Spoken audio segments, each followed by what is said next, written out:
I forgot to unmute myself. Okay. Alright. Hi, guys. Hello. Welcome. Hi, Yui. Hello, I hear myself. No, I don't want to hear myself. Close that. Never mind. Hi, guys. Oh my god, thank you, Yui, for the bit. Hello. Welcome to Tarot Thursdays. It's a little early, I know. Oh my god, can you believe that? But I do have a special guest with me. Say hello. Hello, everybody. Hi. It's a pleasure to be here today. I stole her. I stole her. I was like, ooh, you also do tarot? Oh my god, I love your rep steals. I'm so sorry, but hello, Luna. Welcome to the stream. So, yeah, I'm excited to be here. Yay! Oh, hello, Pickle. Me too. Hello. I'm gonna laugh. But hello. So, if you guys don't know how this goes, we're going to. Oh my God! Hello, Corral. Thank you for the resub. Holy. Okay. Hello, Tassora. Welcome to. Damn, you brought everybody. Thank you. Let's go. We love the support here. We love the support. Yay! Let's go. Okay, let me know if everything is going. It sounds good. Let me turn this down a little bit because I feel like. Yeah. Okay. So, let me know if anything sounds bad or what. Yeah. And then, so if you guys are just coming in, we do have the Google Docs form, etc., for people that want to get read on stream. Sign up. I'm not doing my usual sign up in the chat, so we're just gonna do the form so that we both can see it. Oh my god. And so, are you guys ready to be read? Because I'm not. Are you ready, Luna? Because I'm not. I'm ready. I'm excited. Alright, let's go! Okay, so, I didn't set up my thing for this, so y'all just get the really nice looking nope in the upper corner. I don't even know how to put this, but upper corner. So we're gonna take the questions from the form itself and then just put it as the thing up there. I can't. I'm pointing and you can't see, but we're gonna put it up there, and then so that's the question that we're gonna currently answer, and so you can either ask for me or Luna to read you, and we shall go off of that. I think I might only read from one deck today. I don't know if Luna has more than one deck. If you do, you usually do multiple? Yeah, I have a lot. Oh, I have a lot as well, but maybe I should break a couple of them out. Oh, deck reveal? I wish. I don't have a camera though. Oh, damn. Okay, that's fine. But wait, do you have pictures though? Question marks? Well, no, you don't need to like... I can probably. Oh my god, yes. I love seeing people's decks because like you can see the aesthetics come out of like on what they choose for their decks. I think she has gone to grab her decks. Oh my god. Here we go, guys. Here we go. Wait. She was able to do me. Wait, Equil? No. Stop. But I don't know which one I want to do today, but I might do only one. I did get a new set of major arcana, so I feel like that should be a good... I might mix two decks, actually. I might mix... for people that are new here, I am known for being a brutal reader. No matter what happens, it's just very, very brutal. But I swear, it's nice. Oh, hello, welcome back. Yeah, hi. I just grabbed a... Oh, I forgot what this one's called. Oh no, I have to go find the name. No, you're good. But yeah, I am known for brutal readings. They're meant to just open your eyes and something like that. So having Luna here is kind of like it's one-on-one teaching sessions. Kind of. She's gonna teach me how to read properly. Well, not read properly, but read in a different way. You can already read properly. No. I read very straightforwardly, so that's why I'm just like, oh no. Hello, Kage. Hello. Omedetou gozaimasu. Not even biology class can stop me from being no, go to biology class. You dare say this to the scientist. Wait, why is the music not looping? Wait, the music's not looping. Oh, there we go. Hello. No, but please go to your biology class, please. Okay, did you find the name for the deck? Yeah, okay.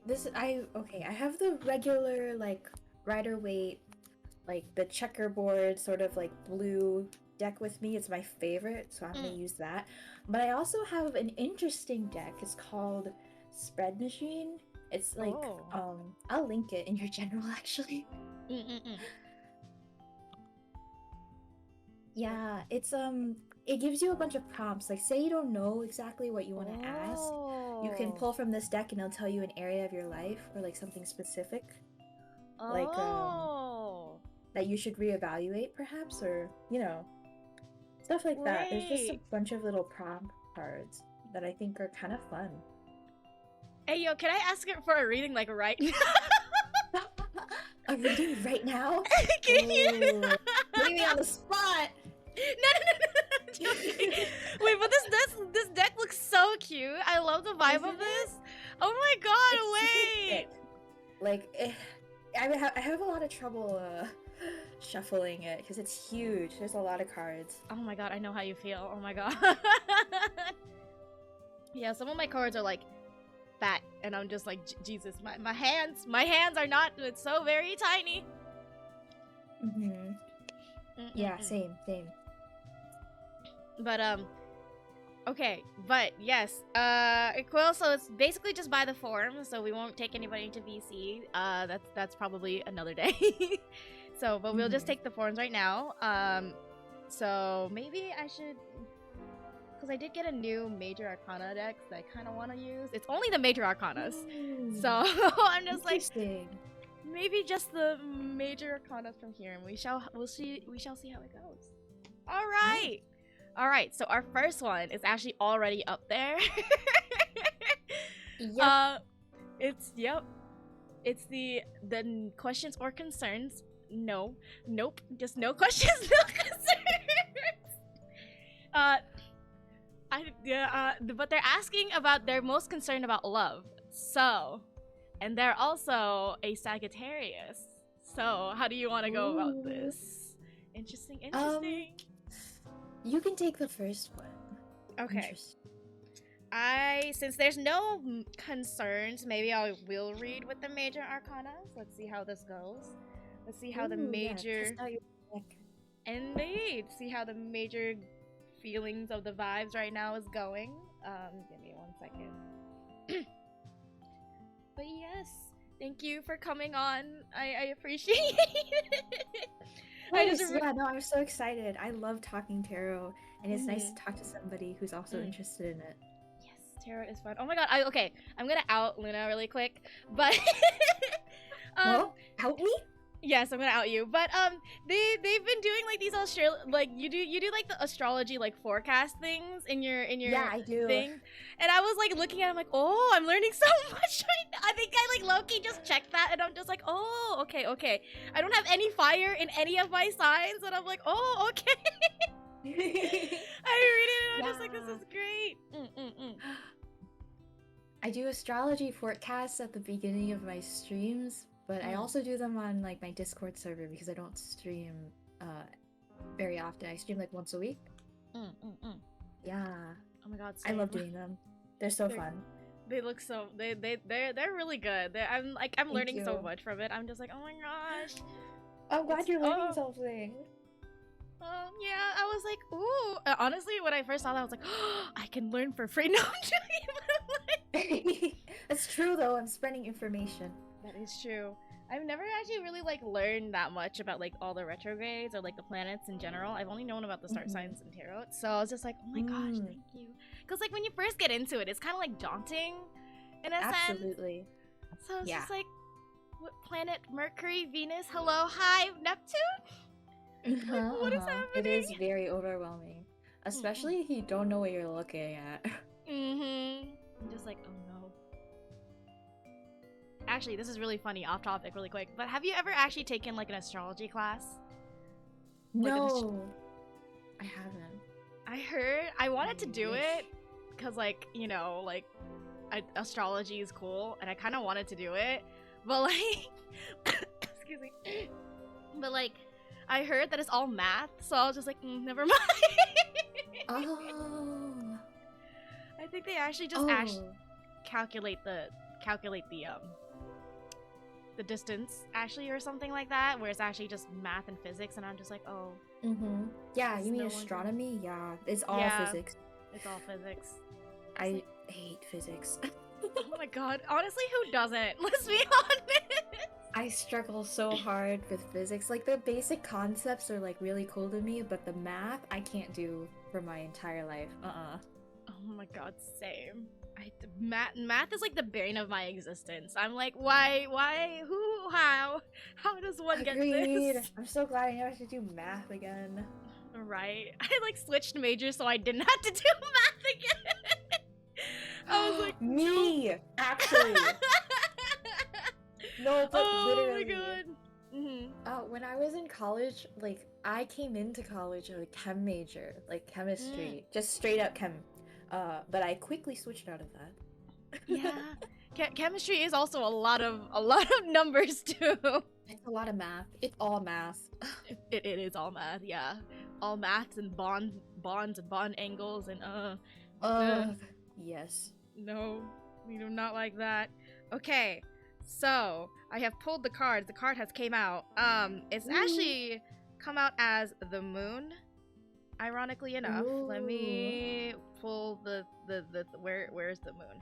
So yeah, so we have the moon and it's upright, and then so the moon is the card of the physic development and that connects deeply to your subconscious mind. It can warn you of hidden danger, advise you to look carefully at the road ahead, or suggest that you are finding it hard to tell the difference between real and imaginative concern. Maybe, I don't know, in terms of love, I kind of want to say it's more like whoever this is, it might be like they want to have more of a spiritual connecting, like kind of like thing, or like you really want to connect with them on like a deeper level. Hello, Raiko, welcome. So that's probably what I'm getting for this. Is a major arcana. Well, you can't even pull a minor arcana anyways, so I feel like that's their main thing that they're looking for. If you have that already, or if you don't have that, it might be like the you kind of want that deeper connection kind of like feeling. I think that's what I'm getting from this. We are at work, so I'll be okay, thank you. Is that the hello Rift? Is that the reason behind the explosion? Yes, don't worry about it. But yeah, hello.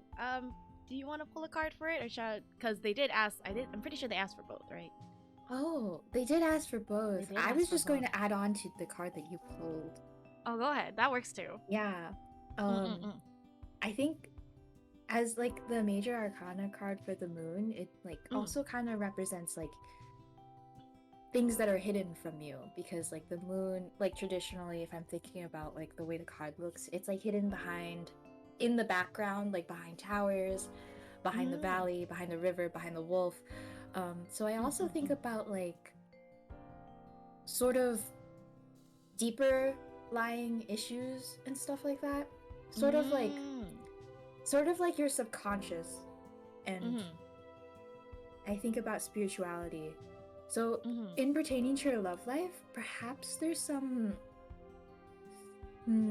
maybe this isn't about like a specific person. If there isn't a person in mind for you, I would say turn that eye back to yourself and look into like some of the more deeper issues that maybe you haven't been confronting or hiding from yourself.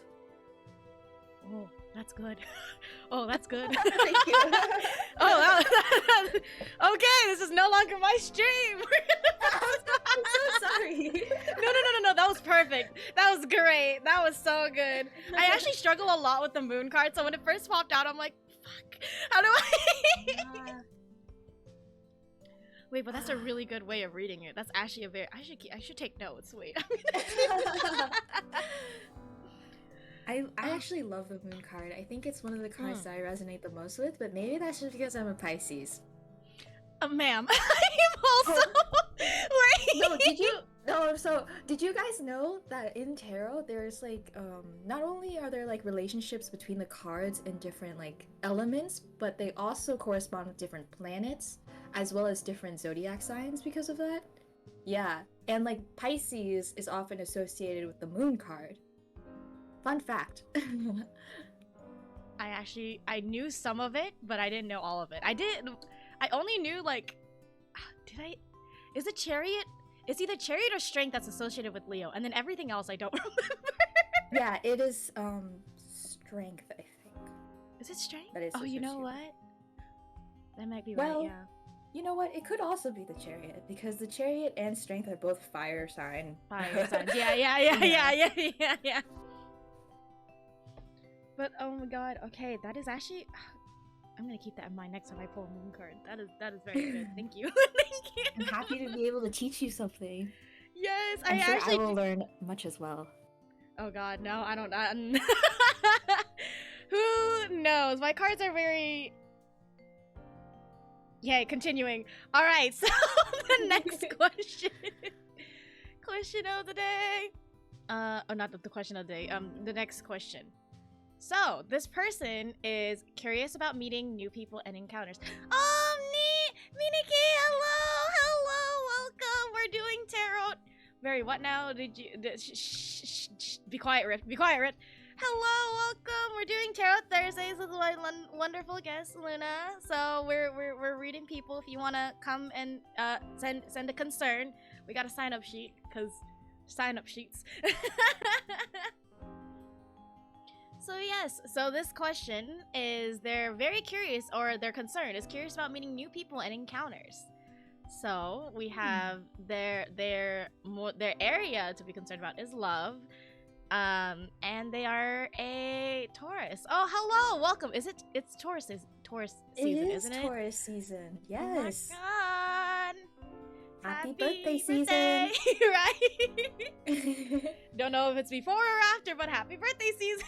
True. Yeah, happy birthday season. Okay, so since I took the last one, do you mind pulling for this one? Actually, yeah, I will. All right. You are a Taurus. Oh, speaking of Tauruses, we're in Taurus season, so the sun is currently in Taurus, but we have a lot of it must be tough for Taurus placements right now. Actually, because there's an eclipse that's going on. Or there was a partial solar eclipse on April 30th, and there is a total lunar eclipse that's going on May 16th, I think. Oh. So a lot of fixed placements, Taurus, Scorpio, Aquarius, and Leo are probably experiencing a little bit of emotional turmoil right now. Wah! Oh boy! The fixed signs are in turmoil. Ooh. How many cards do you usually pull? It depends. I do, like, I range from, like, either 1 to 4, but that depends on the day. Wait, how many popped out? One popped out, but usually if I'm not clear about the meaning, then I will pull until I get a clear picture of what I'm looking at. Yeah, I do that too. I do that too. Do not worry. Just give me 2 seconds to complete pulling. 1, 2. No, I'm joking. You must complete it right here, right now. Actually, this might be fine on its own, but I'll shuffle for a little bit more and see if anything pops out again. But for now, we have the reversed 5 of Wands. Oh. It's an interesting card. That is an interesting card. The wand cards. Ooh, another wand card. Oh. So if you're asking if you'll meet people soon with new encounters, the answer is a resounding yes. And I say that because wands cards are cards of action. They signify like new opportunity. So I think that yeah, you will. In fact, there might be a reconciliation in your future, actually. I know you asked about meeting new people, but reversed 5 of Wands tells me instead of upright, excuse me, upright 5 of Wands would be like conflict with people, but reversed gives me more reconciliation. So maybe you fought with this person in the past, but they might come back. It is almost Mercury retrograde, so people from your past will in fact be coming back. That rhymed. Oh boy. Oh my god. Oh, that did. Actually. Oh my god, she's reading very very nicely and also rhyming. Oh my god. Yeah. I love it. Mm-mm.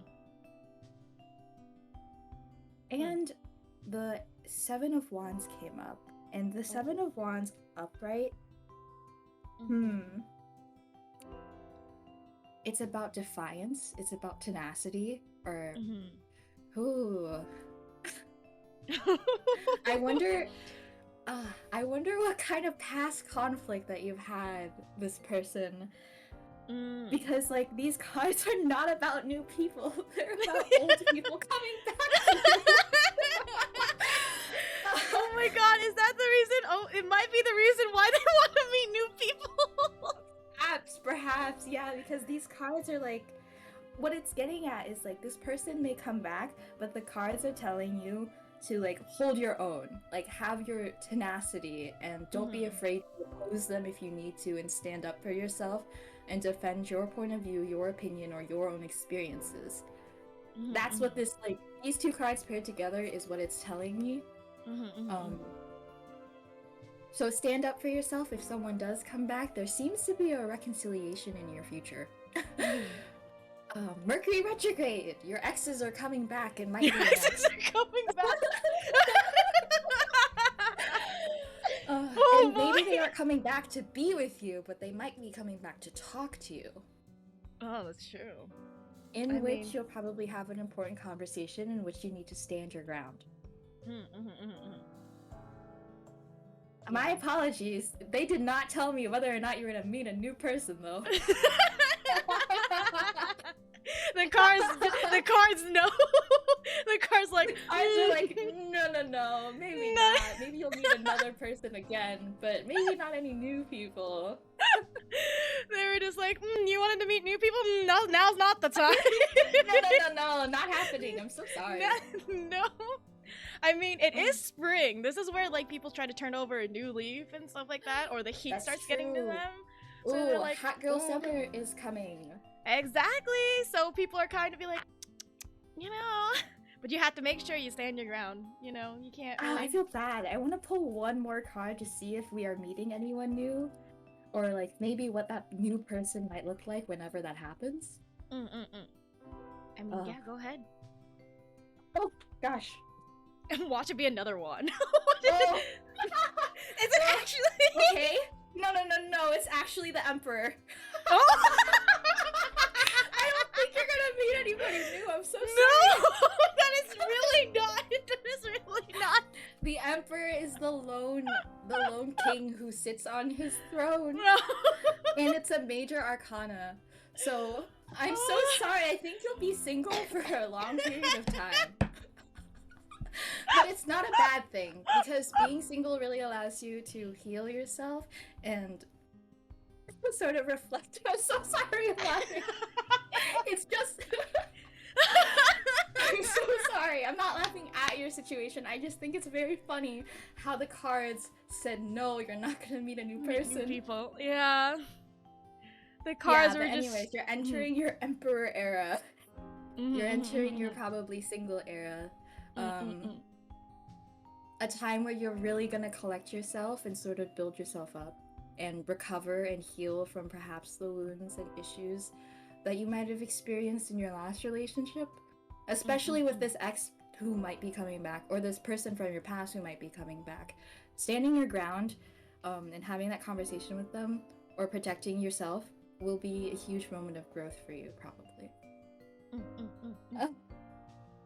I'm so sorry, though, about the resounding no. I looked at it and I was like, oh, wands! It's a yes, but no. I'm so sorry.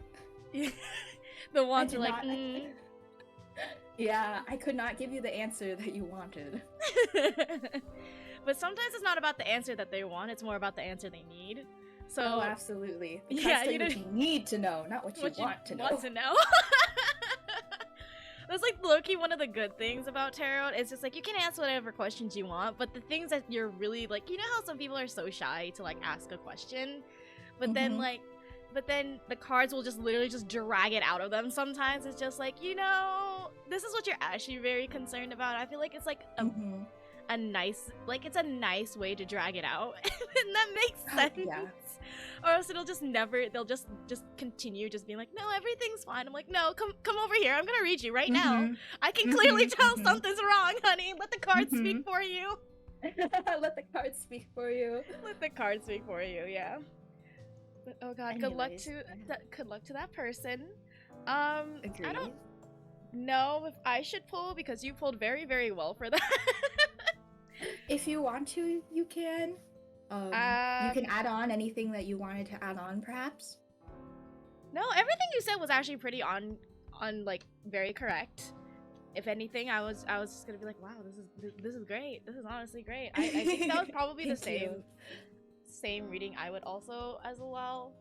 Let me just pull like one single card, see what comes out, because alright. Just one singular card. Oh my god, I can't shuffle this deck. Okay. Oh, I got a 10 of Pentacles. Upright. Oh. Interesting. Interesting. Okay, if we add that onto the previous cards, that paints an interesting picture. Yeah, because 10 of Pentacles is like, you know, material security and like, you know, good, like,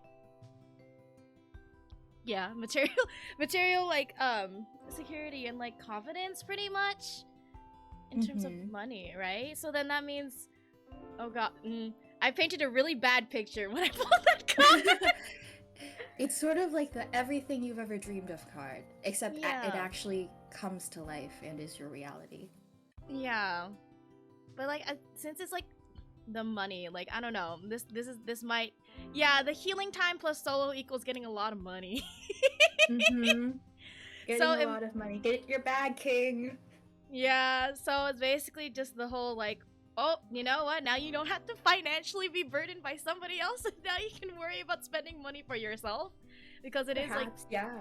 Because now you have like, now you can spend money on more like things that you want to do or more the things that you like. Not saying that you didn't want to do all those things with like the other person per se, but it's more or less like now you can focus all your time and your energy into yourself, and the money will allow you to like grow from whatever shit's gonna happen in whatever's gonna happen with the old person. So, there you go. Hello, Gold! I have kidnapped a very lovely other tarot reader as well. Her name's Luna. Hello. Hello. I'm holding her hostage. No, I'm not. But we're doing tarot readings because it is Tarot Thursday, just a little bit earlier. So if you want to get a reading, we do have the sign up sheet. Hello, Tyler. Thank you for the hydrate. Please hydrate as well. Cough, cough, cough, cough, cough. Hydrating. I have water with me. Okay, alright. Making sure. Give me a second.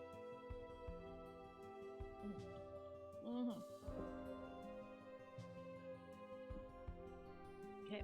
I have good old tea that I need to get more hot water of, and it's gone. But, alright. Next question. Are you ready for this? So, yes. Their next question is that I'm limit testing my future choices, and I want to know how it's gonna go. So they're more concerned about their career. They want a reading from both of us, and they are indeed a Leo. Oh my god! Hello, Leos. Ooh. Okay, all right. Here. Oh, this is not staying on the screen. Wait, just the. Okay, there we go. Okay, So you did the last one. I had to do this one. I'm really bad with career choices, so let's see how this goes. It's okay. While you shuffle your deck, I can talk a little bit about news for Leo in the upcoming astrological season. Ooh, let's go. Well, cute shit should be happening for all fire signs, especially Aries, but Leo and Sagittarius are included, although Leo on perhaps the weaker end because you guys are going through an eclipse right now that's probably tough on your emotions. But Jupiter is in Aries until October, so a lot of luck should be happening, like good luck for fire signs. Let's go, fire signs. Yeah, we love you, fire signs. I can't say anything. I'm a bag of water. You are all water. That's crazy. I'm literally all water. I think I don't know if this was it was meant to be or not. I love that for you. I love water signs. Hello. I feel like you have a really good balance though. Like I feel like you have the like the good like thought like down to earth and then also feelings like balance. I'm just feelings. Just feelings. Feelings. Feelings are so hard to deal with. I think because most of my chart is actually air, that I have a difficulty dealing with a lot of my emotions. I think they're really overwhelming sometimes. That is very valid. That is very valid. Okay, well, I pulled 3 cards because that's usually how I pull. Let's see how this goes. So we got the stars upright. That's actually really good for a first pull. Wait, that's really good. The star for a first pull. Wow. A major arcana card. How lovely. Yeah. This is actually the good. So whoever this is, it's going good. There's hope for it. There's actually really good hope for it. You have the 6 of Swords upright as well. And then you have the 4 of Wands reversed. So, how I do mine is I tend to read all my cards out first, and then I pull a story from that. So the stars is suggesting that you have been through challenging times and things are getting better. You have survived and gained insight that you didn't have before. This is a restful card, and it brings hope of healing and advice to trust in the universe. 6 of Swords is usually about moving away or moving to like higher grounds pretty much. So maybe that's in coincide with the star where it's just like, you've been through some shit. So the 6 of Swords is like, yeah, nope, time to yeet yourself out of there. And then the 4 of Wands reverse is the 4 of Wands reverse is celebrating your achievement, and it's a time of transition. So this whole thing is pretty much, I think it might be like maybe it was like a bad situation beforehand, and then so now either that or it might be the thing of where it's just like, because I want to say maybe there's a mix between so the 4 of Wands, usually I represent like wands, so it'll be like more of like a family thing, and then swords being like more like thoughts. So maybe it's like you had a like a bad how do I do this? It might, well, you're moving to high grounds in terms of like your thinking, where you're having a better mindset now, and then so the star card is being like, hey, you're doing great, honey, continue, you got this kind of like thing. And that's probably why it might be going really well. It might be your future might be going very well because you changed your mindset, and the stars is like, you're doing it, you're good, you're doing great. So I think that's how it's going. That's how it's being read right now. I mean, with how it seems that fire signs are getting their luck turned around right now, I think that might be actually it's actually checking out. So, anything you'd like to add on to that? Yeah. I enjoyed your interpretations. I definitely see like maybe. There's like a sense of like you leaving something in the past. You're limit testing your future choices, right? So you're testing out your options. You might be leaving something behind, and there could be a family portion with it because of like it's reversed 4 of Wands, yes? Yes. So 4 of Wands reversed for me, I feel like just has like a delayed versus like complete opposition in meaning with like 4 of Wands. So in my opinion, it's like maybe you have to go through like a little bit of struggle first, or like maybe a rite of passage, maybe with your family. Like perhaps they might not like it at first, maybe you'll struggle with that, but eventually you'll achieve that happiness that you're kind of hoping for with the star card. Yeah. Man, can I just? That's what I've gathered. Can I just ask you to do all the readings? Like, man,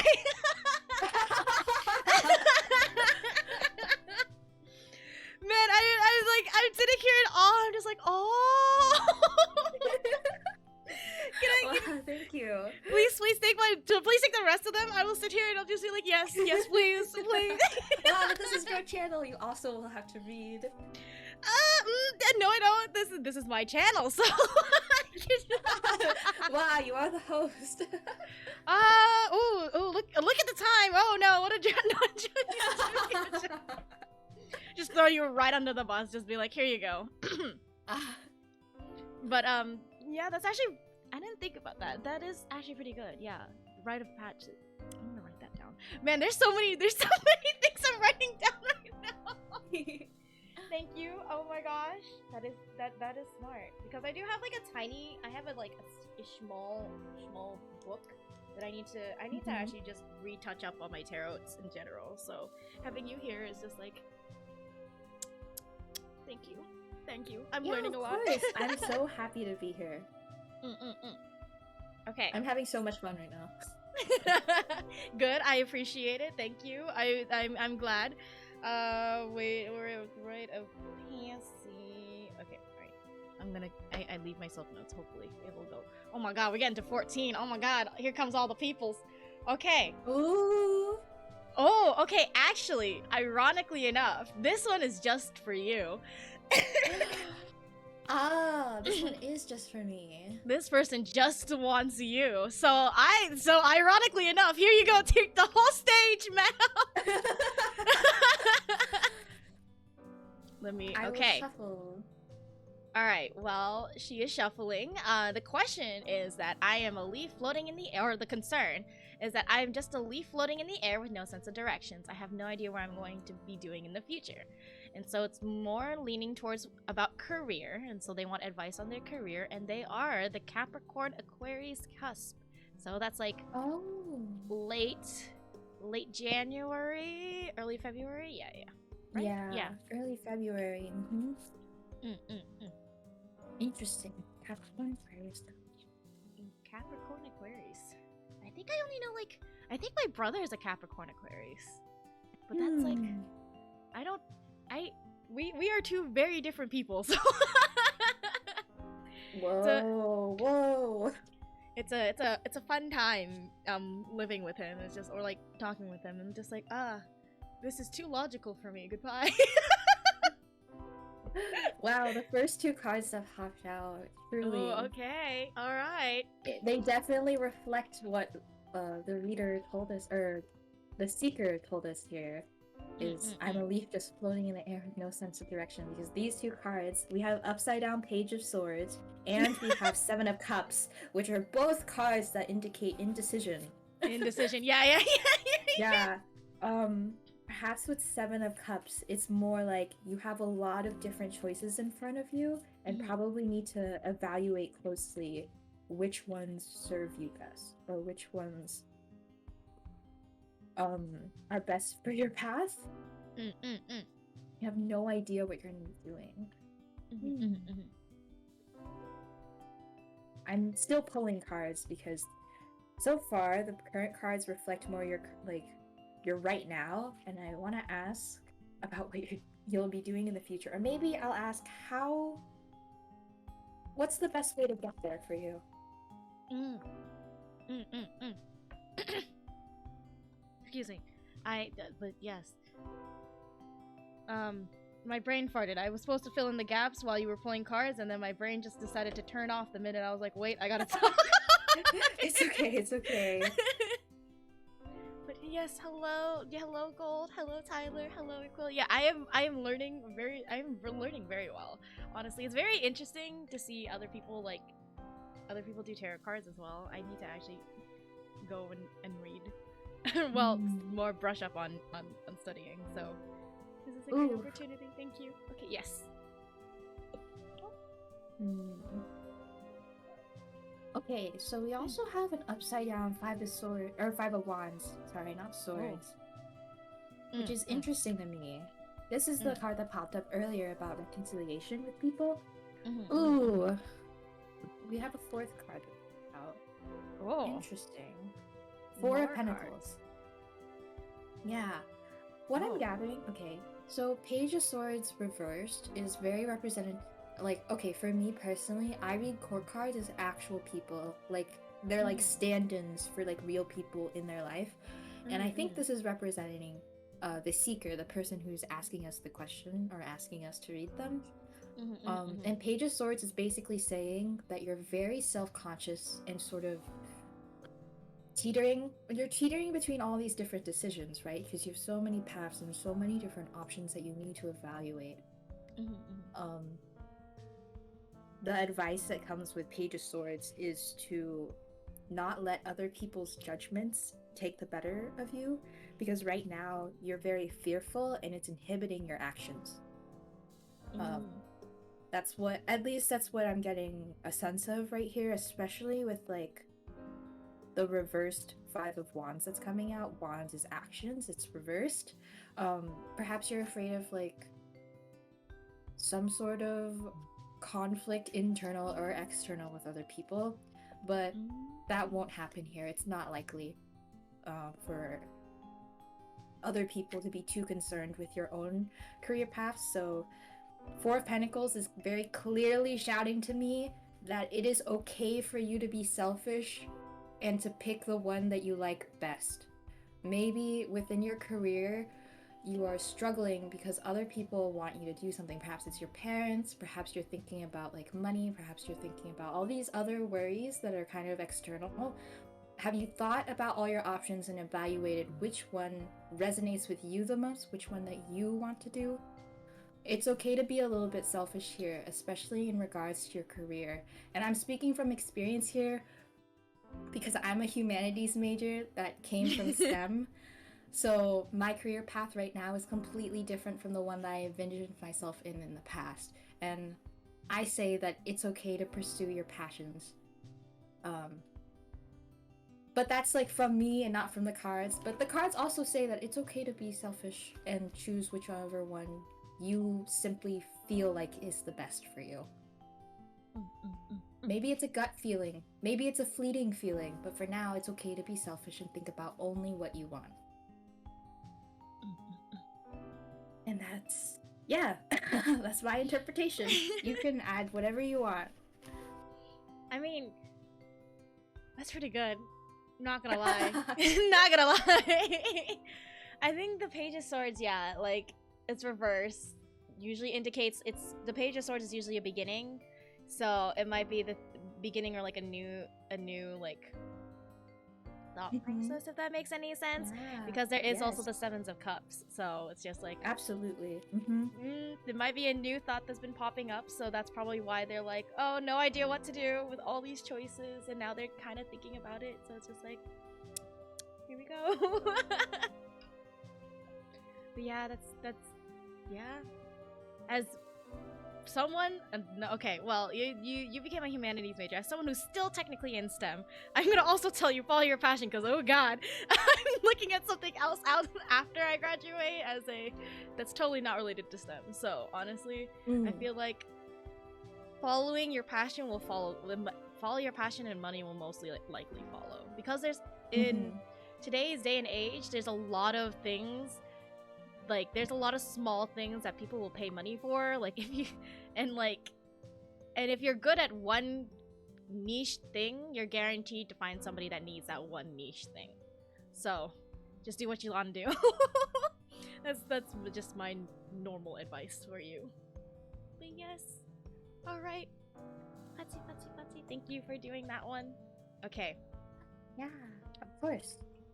Oh, okay. This one's actually interesting. Okay, so the next one is, when one wants to get started with tarot, doing readings and so on, what would be some key points to take notes of, other than being ready to apologize after roasting the heck out of someone? Hey!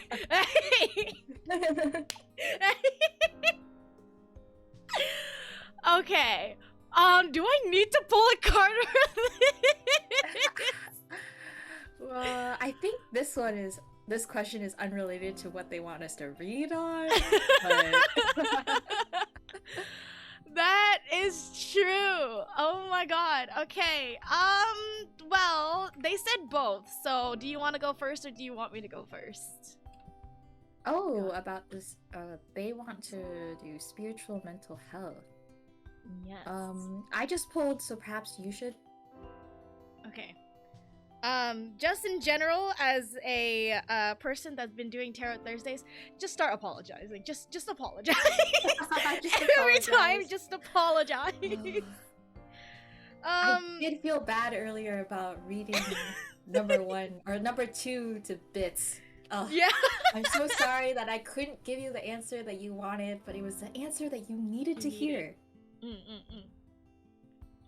Yeah, it's tarot is like a minefield per se, because you don't know if you accidentally opened up someone's Pandora box without them knowing. So it's just like, Yeah. I'm sorry. It's technically not my fault. Don't shoot the messenger. Yeah, it's don't shoot the messenger, please. We're just here to evaluate what is happening, and what you do with said information is no longer our problem. Well, I don't. Okay, well, ironically, I pulled a 4 of Cups reversed for this in general. Wow. 4 of Cups is very interesting because upright is a sense of, you know, like, basically, like, wanting a new experience handed to you. Or it could be, I think it's reversed, actually, no. Like, new, because it's, like, the fourth cup is being handed to you by a hand coming out of a cloud. So it's like, you just kind of want this feeling that nobody else can, like, give you per se, or you can't give yourself. Like, and it's like an imaginary, it's like, I don't know how to explain this correctly, but it's a feeling that you want someone to give to you without having to really, like, without it having to come from within.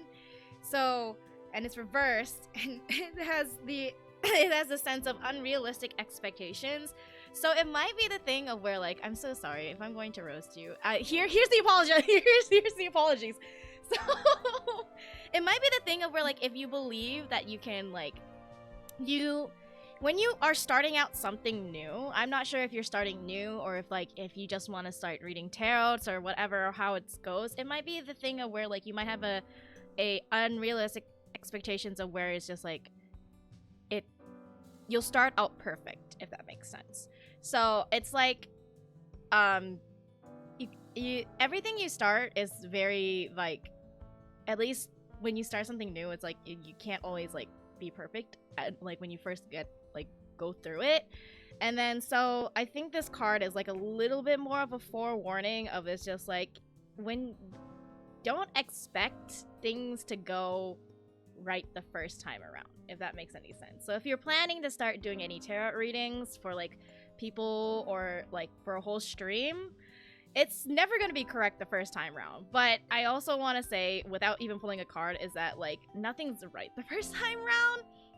If you feel like you're not connecting with your cards in a sense, or you feel like, oh, you know, maybe I'm not reading this correctly, just keep at it. My first deck was actually, I have my first deck, but I rarely use my first deck. It took me 3 decks before I really resonated with my cards, and before everything actually started, like, being, like, feeling like I really did like my cards, and, like, everything was being read correctly. So do not give up. That's my main advice. Even with the 4 of Chalice, I pulled another one, is also Ace of Wands reverse. It's usually it's the beginning of new like projects and stuff like that. It has the reverse of cancel plans, stagnation, or depression. So yeah, these 2 cards in particular. You finish. No, go ahead. Oh, I think that 4 of Cups also has a real element of air with it, because, yeah, like you said, it's a hand with made out of a cloud handing you one of the cups, and I think it also symbolizes being in your head a lot. Reversed, I feel like it's telling you to just go ahead and try, like, get out of your head about it, especially with the second card that you pulled, because Ace of Wands is about procrastination. And perhaps, like, maybe you're way too in your head about this, so maybe you are scared too because it won't be perfect. But yeah, your story about, like, the 3rd deck, it took you until 3 decks to connect with tarot, and that's so interesting to me. Did you connect with it? Did you connect with your first deck? Yeah, my first deck is actually my favorite. The ones that come after it are different in nature, but, like, my first one is, like, my absolute favorite, so it's a different experience for me, but no less valid than mine. Yeah, because I hear that everybody, like, they really either like their first deck or they wait until like how many decks later and then they really like the deck. So I don't know. Like, it's always interesting to hear because like my first deck, it's great, but I wasn't reading as clearly as I was until my third deck. So and that's fair. But yeah, ooh, that's solid advice. Yeah. Also, oh, sorry, go ahead. No. Did you pull one? Yeah, actually, I was like absent-mindedly like shuffling my cards, and 2 of them fell out. Oh, okay. Yeah, we have again 4 of chalices. So it is very true that you are in fact in your head about this and sort of fantasizing about it or thinking about it, mulling it over. What's it called? What's the word? Ruminating. Yeah.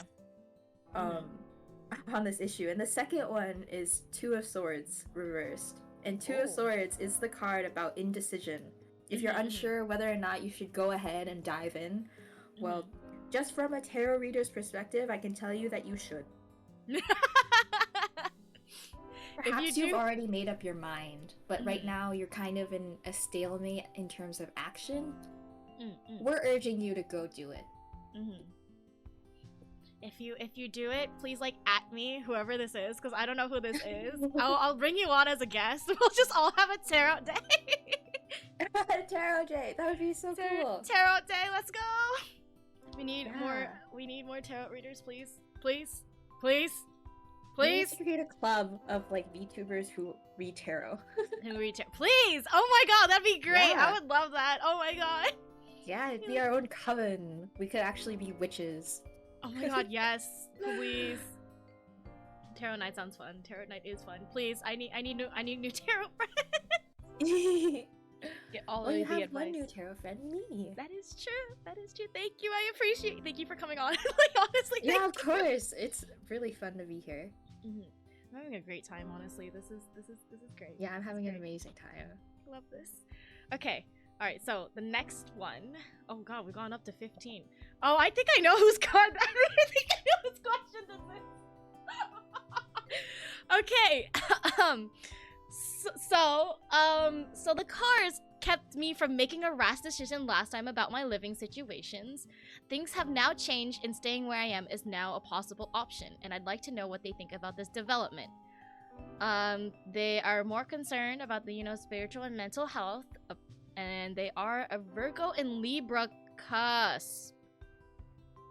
Interesting. Wait, this might not be the person that I was thinking of. Never mind. But so, I technically pulled the last time, so I'll go first. That's fine. Thank you. About your living situation. Interesting. I wasn't here for the last. Ooh. It might not be the person. 2 cards popped out. We have the reversed Fool. And we also have the reversed 5 of Swords. Oh. Yeah, give me a second to soak this in. Reversed Fool is one that I rarely get, actually. I personally love the Fool card. It's one of my faves. I feel like I am the Fool card. There's some cards I feel like that you resonate more with. Mine is definitely the Fool because I feel like I am a little bit naive. I sometimes have trouble detecting sarcasm or jokes with people, so I respond to everything very seriously. Yeah, that is valid. That is valid. It is really hard sometimes to pick up when people are like very sarcastic or like just joking, especially when you first meet them and you're like, you don't know how to gauge what their humor is, so you just kind of like, you don't want to offend them, so you just kind of like, you're like, yes, and just yes. Yeah, I think the definitely the reverse Fool tells me to absolutely under no circumstances act very rashly about this situation. Because I think this is a difficult. They're both air signs, so we're in the same vein of like mental, like spiritual perspective, opinion, thinking. But Five of Swords reversed is more like perhaps you feel a little bit defeated by the fact that you couldn't do what you really wished to do. Like, whatever rash decision that you want to make, or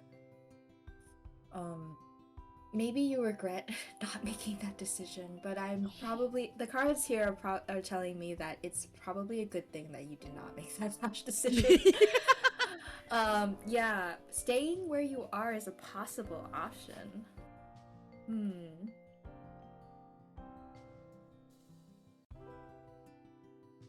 I'm shuffling. That's why Oh, okay. Okay, I was just like, the thinking. Hello, thinking. I'm not sure if this is the same person that I think it is, because the star signs are off. It's the wrong star sign, so I don't know if this is throwing me off or not. Wait, no, it is. Is it? I feel like staying might not be the best option here, and here's why I say that. Because I also got 10 of Wands reversed. 10 of Wands is about releasing a burden on yourself. And this conflict, I feel like if you were stressed out about your living situation, it must weigh on you heavily, because, you know, it's your home. You have to deal with it whenever you are home. So it's a really big deal. I also think that Five of Swords in general, the card represents like betrayal between other people, except instead of you betraying other people like it is in upright, it would be more like other people betraying you. So the best possible thing to do is to gain distance, I think, to avoid whoever this person is that you're fighting with, or like this situation in general. I feel like it would be best to just discard it completely, but also you should probably think very carefully about that decision, because although we are reading you in tarot, this is ultimately your life and your decisions. But yeah, in terms of like dealing with this particular person or with your living situation, the cards are urging you to perhaps release the burden that you're carrying involving them. Whether that's like spiritually, like releasing the grudge, or like releasing the resentment that you have for this person hurting you, or like continuing to like, well, burden you, or like perhaps even like moving away, or like going to a different place that might be better. Yeah. Release your burdens. That's my ending. Yeah. That wasn't very elegant, but no. Very elegant. No, you're good. No worries. Okay, so I guess they did really reveal themselves. I guess I got the birthdays wrong, or the zodiac signs wrong, but TLDR, because technically I did read them on stream. I can't just out them right now. they're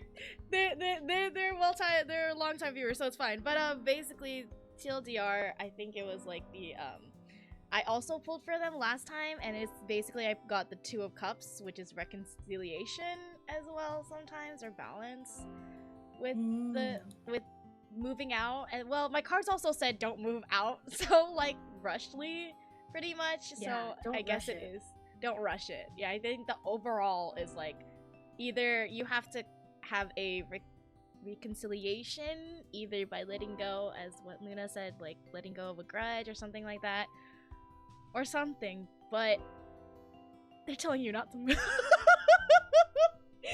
Both me and Luna is just like, don't move so rashly. Just don't. I think it might also be the thing of where if this also the Fool reverse, it might be like, maybe it might be like a little bit of a childish dispute that you might not be trying, like that you still haven't fixed yet, and I think that's like, that might be the thing that you're just like, humph, I'm gonna leave instead. Yeah, but then the card's like, no. Yeah, but you're totally right. I forgot that the Fool reversed, the Fool upright is more like, oh, you're naive, and oh, there's a sense of childish wonder. But the Fool reverse is definitely more like, now you're actually being a little childish. Yeah. So yeah, perhaps it's about, perhaps it is more about like the grudge that you keep. I wouldn't act very rashly in this situation. Perhaps looking towards forgiveness, or at least letting go of that grudge might help. All right, Riff. Merry Christmas. You just get roasted no matter who reads the cards. So continue. Oh, that's what tarot does.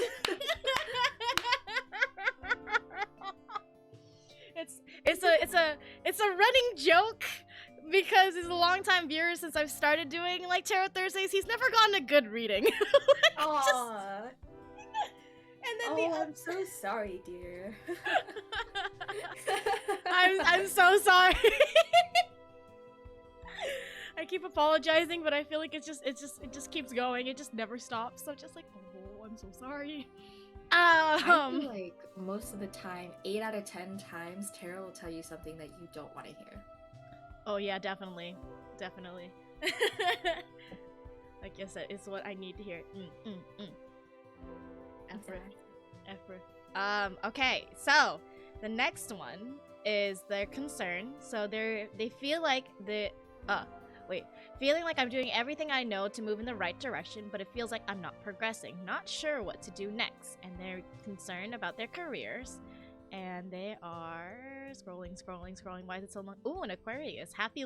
Really late birthday, but happy really late birthday. Happy late birthday. I've met so many new Aquariuses lately. We love Aquariuses.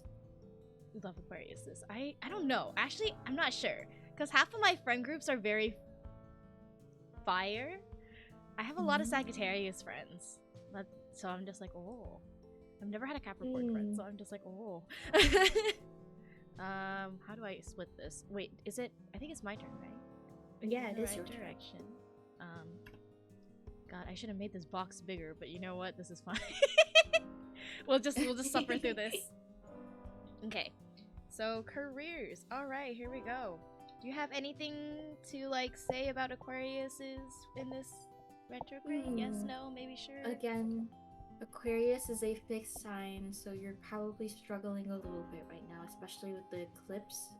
Reevaluating things in your life that might not be serving you, whether it's behaviors you're doing, habits that you have, people in your life, relationships that you keep afloat. Really look at, like, it's a time to really reflect about what you deserve and if you are getting what you deserve or not. Sorry, my cards just kind of like just shuffling. Yeah, they're going. They're going. They're doing their job. They're doing their job, absolutely. Okay. Let's see. Let's pull one. Let's pull two for now, because I don't know why, but that was my mood for now. So that's what the cards are probably like. All right. Yeah, they keep coming out in twos for me too. Maybe it's because there's two of us. Oh, you're right. One for each of us, just casually, just you know. So the first one is gonna actually be the Nines of Wands, and then the okay, and then the second one is the Three of Swords reversed. So wait, that's good. That is true. But every time I see the Three of Swords, I'm just reminded of what the upright version. You're right. The impact of Three of Swords, when you see it, your heart stops a little bit. Yeah, you're just like, oh. But yeah, then you keep like, remembering. It's like, uh-oh. But then, you know, but reverse is, you know, it could be like coming to. Well, for my book, it's just more or less like reverse means like a disconnect for the Three of Swords, a confusion, and it does have a heartbreak, or it might be overcoming a negative situation. And then the Nines of Wands is been through the wars and needs for resilience and one last challenge. Oh, okay, I understand. So, this is just pretty much, it's not telling you what to do next. It's reading your situation as is right now. It's basically telling you to be, the Nines of Wands is telling you to be resilient. So it's like the 9 right next to its 10. It's very close to the end. It's basically telling you, you just gotta get through this one last push and stuff like that. And the Three of Swords is basically, it's the feelings that, it's the feeling that, you know, you even though you are moving in the right direction, why the heck is it not like showing results kind of like thing? That's the Three of Swords being like, bye. But it's basically, it's the feeling that it feels like it's not working, so maybe you should, like, you know, not continue it. But the Nines of Wands is like, no, keep going. You're almost there. You have a 10 of Wands. You're very close to 10 of Wands. You're almost there. And the advice for this is, or actually, is the Queens of Pentacles upright. So the queens are usually like the emotional strength to get through things, and then it is a court card. So Queens of Pentacles has the archetype of the business executive, and it has an upright of confidence. So I think it's like, it's telling you, as long as you're confident in what you're doing, and you continue to push through, even though, you know, it might hurt a bit, and it's definitely a pain when you put in a lot of effort and you don't really see the rewards right away. As long as you can move through it confidently, there will be maybe a payout, or at least a payout in the sense of like an emotional payout where you feel like, it was right in the end, kind of like thing. That's how I'm interpreting it. You do it. You can do it. I believe. Keep going. Keep going, bro. Keep going. Yeah, very much. Everything that the seeker said in like the questions or concern box is everything that Nine of Wands is portraying to us. Somebody who is like very resigned because they've been protecting themselves or doing it for so long and trying to fight this battle for a long time, that they're a little bit resigned, they're a little bit tired, but you're almost there. Change is coming for the better. All right. Thank you for the questions. Next. So, okay. This is actually for me. So we're just gonna So this person is, lately I've been feeling pretty rough. They're concerned about spiritual and mental health. And we got a Libra going. All right. So give me 1 second. Okay, so I will probably do a full 4 read. Let's see. Let me shuffle my deck really quick. So, actually, this is a great question.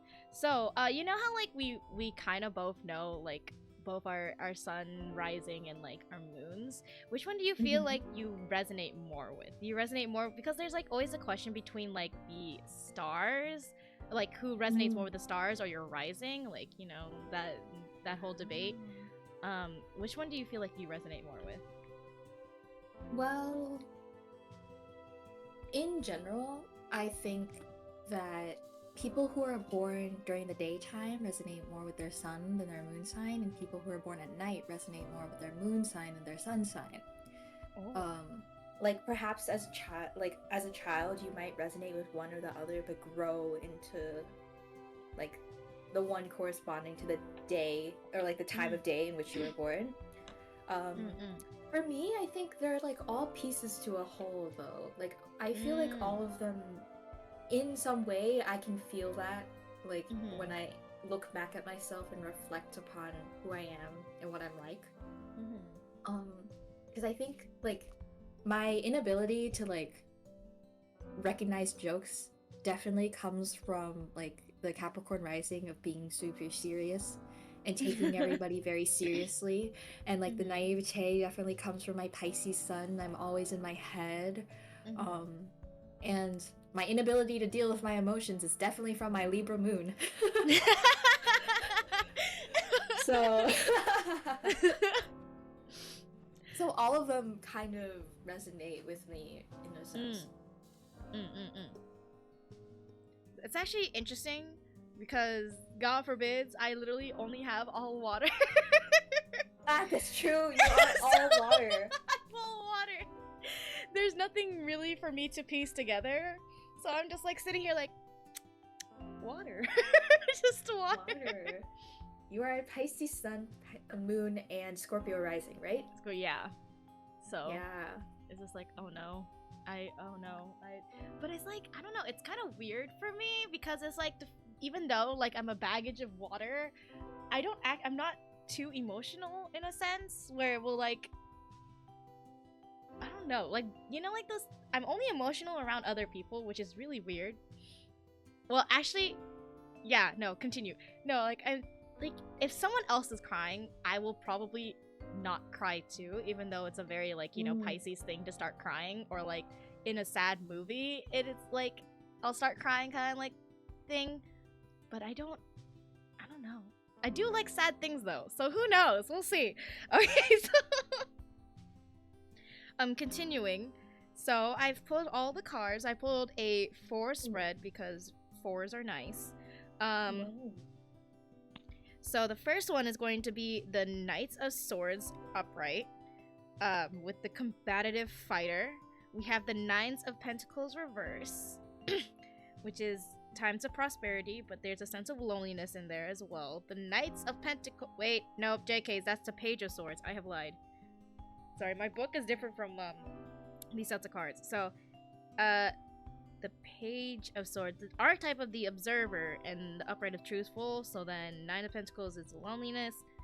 The Knights of Pentacles reverse is the archetype of the practical friend, but has a reverse of the cautiousness, of the sense of not finishing what you started, or maybe wanting reward without the work.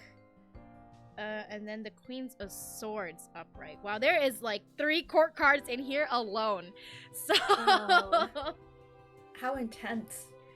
There's this is a lot of this is a lot of, what's it called? Either maybe it might be the thing of where like they're either reevaluating like either the people that are around them, or it might be the thing of where they're reevaluating themselves, kind of like thing. So because the Nine of Pentacles has a, like maybe a time of prosperity where you should be like, oh my god, and like, you know, like happiness, or like money wise in terms of that, but then like reverse might be a sense of loneliness or bad investment. So let me think this really quick. It might, because there's 2 pentacles and 2 swords, so it's a lot of thoughts about money, and or it could be pentacles as an earth card instead rather than just money, in a sense, where it's just like where they're not like it's earth cards, earth feelings. Hello, Belle. Hi, Belle. Hello, Aki. Hello, yes. Sorry, I'm reading right now, but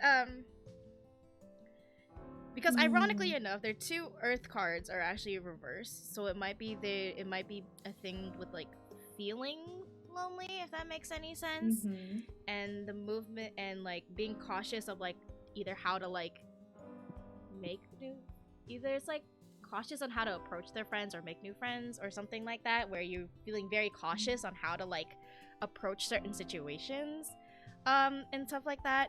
And then the Pages of Swords is like you want to be kind of like, oh, you know, okay, I'm gonna go full ham for this. I'm so sorry. So for whoever this is, I'm so sorry. So it might be the thing of where you have the Queens of Swords. I think this might be the cards that might be representing the person, where you have the archetype of you have the like the clear thinking and emotional strength kind of like thing, and the Page of Swords with this truthful. It might be the thing of where they might be feeling a little bit more on the lonelier side, because like, you know, there's like where it's like it might be the thing of where you want to make friends, but you're kind of scared to make friends, where it's like it's a sense of where it's just like, ooh, will they kind of like me? That's why there's a cautiousness of like, oh god, like I don't know if I want to move on with this. That's why I believe the Knight of Pentacles reversed is like, do I really want to consciously, like, they're cautiously moving through their relationships, and that's why, but they also really want to stay true to themselves. That's why there's the Pages of Swords, where it's just like, I want to be truthful, but I also don't want to scare people off, but also I don't know, and then how to like push through with that kind of like thing. But I feel like that might be how it's going. Yeah, because actually I pulled the 10 of Chalice right after. It's the emotional happiness card. They kind of want everything, and they want like a harmony and happiness kind of like thing. There's no really good advice that is coming out of these cards right now. It's just basically showing it how it is right now, of just like, oh, these might be their internal struggles, and where it's just like they want you know, a good happiness and good happiness like family or friends or group of circles of friends, but then they're just like, oh no, I don't want to fake myself to make friends, but also, you know, I want to make friends. And I think my general advice to that is just like, it takes time to make friends, but in the end, it's like you'd rather have friends that like you for who you are than somebody that you're not. So it's always good to just let them like figure out like if they like you enough. And sometimes, you know, trash will take themselves out. So really Yeah. I think that's how it's going. Truly, trash will take itself out. Yeah. Whoa. Yeah. Well, this is actually mine.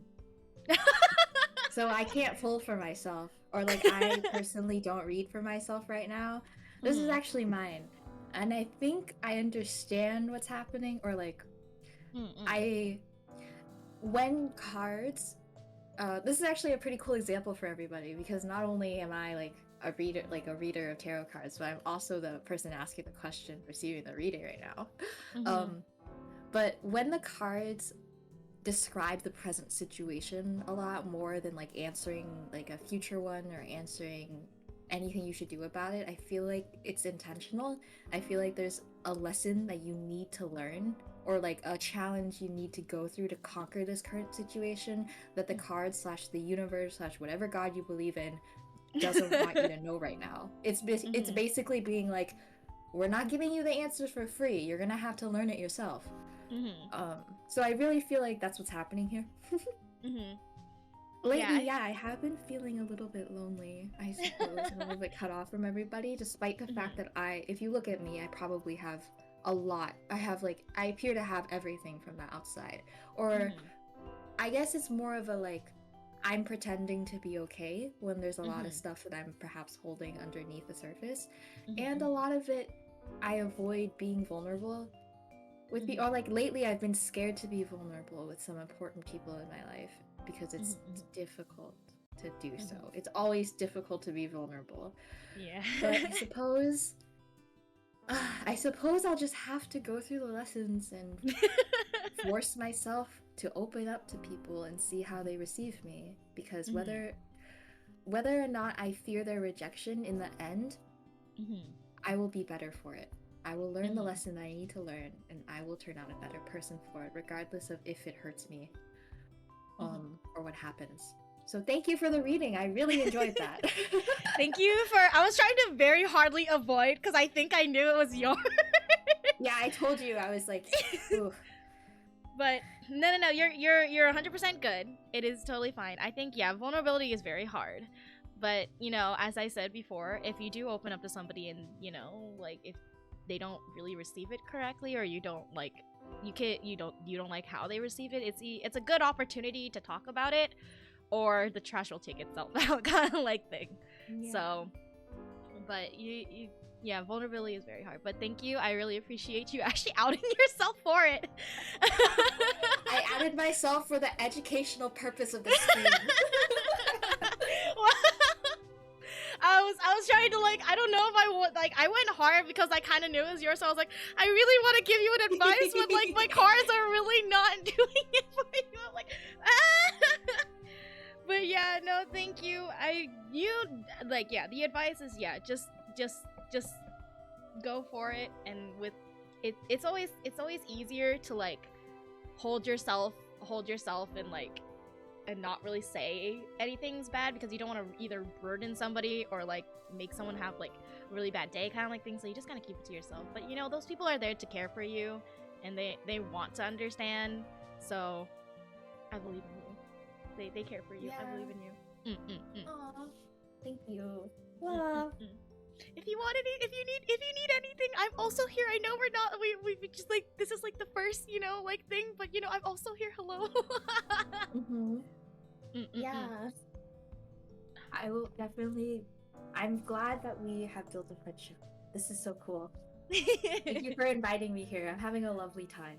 Oh my god, thank you for coming on. I feel like this has gone back and forth like multiple times. It's just like, thank you. I know, we're just thanking each other. It's just the whole thank you.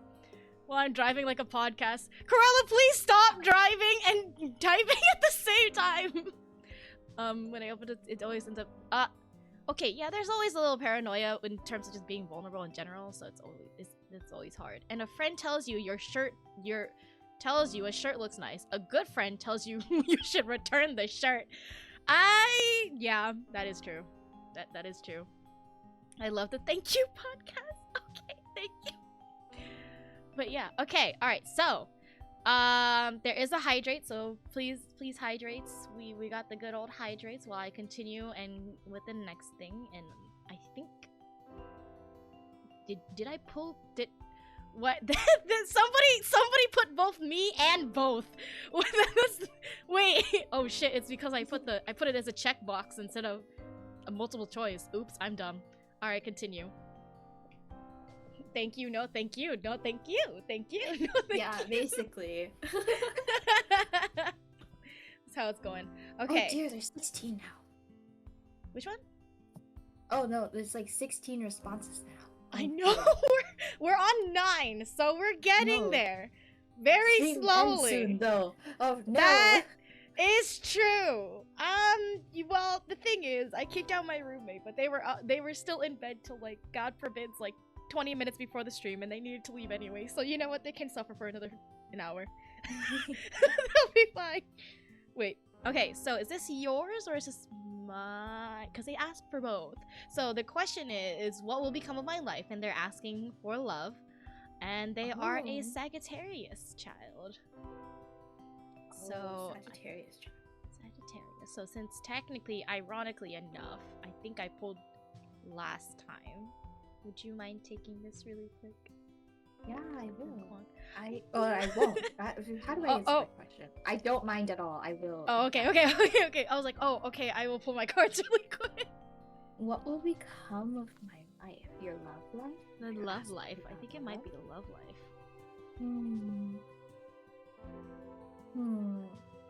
Have you left? I don't have enough context about this person, but the first card that came out is a 6 of Swords, which is a card about leaving somewhere. Maybe like perhaps it's a step in your journey where you're off on your own, or you've recently moved, or you're starting to go to a new place, or had just left the place, because those are synonymous.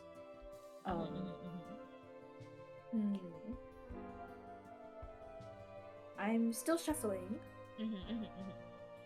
No, you're good. I'm just trying to burp because all the water came back. Okay, this is really random, right? But do you ever drink water and then you just start burping after you drink water? Because I swear to God. Yes. See? Okay, thank you. Thank you. Yes. My chat has been telling me that it's not a thing, but I swear to God, it's a thing. I swear to God, it's a thing. I feel like it's a thing because, like, water, right? It's just like I don't know. Like the last time I streamed, like it was also a tarot stream, and I was drinking water. I was like burping the entire time. It wasn't like showing because I was like, I turned away from the mic so no one could hear me. But like, I don't know. I'd be burping. Right? I don't know. Like I also be burping because I just drink and then it just burps and then okay, Ori is different though. It goes on for new. No, it does not, Tyler. It does make sense. It does make sense. It's the spirits. It's the spirits. It's the tarot spirit. Just okay. You're gonna try to see if I'm burping after I hydrate. I'll echo. Thank you for the hydrate. But I swear it's a thing. I swear it's a thing. Thank you for. Ooh. Go ahead. We have a tough set of cards here. We have a recent decision that meant that you were departing from something, a behavior, a habit, a choice you had to make. Perhaps it was a person, perhaps it was a situation. Maybe it was a breakup of some sort. Who knows? Some sort of you left, basically. You left something. And we have a tough card here. We have the reverse Chariot, which means that I'm very sorry to say this, that you're probably going in the wrong direction. Oh. I don't know how else to put that nicely. It feels like you're either about to confront a blockage or challenge, or you will experience, or like you're about to, or like you're already experience sort of a stagnancy. The Chariot actually is a water card.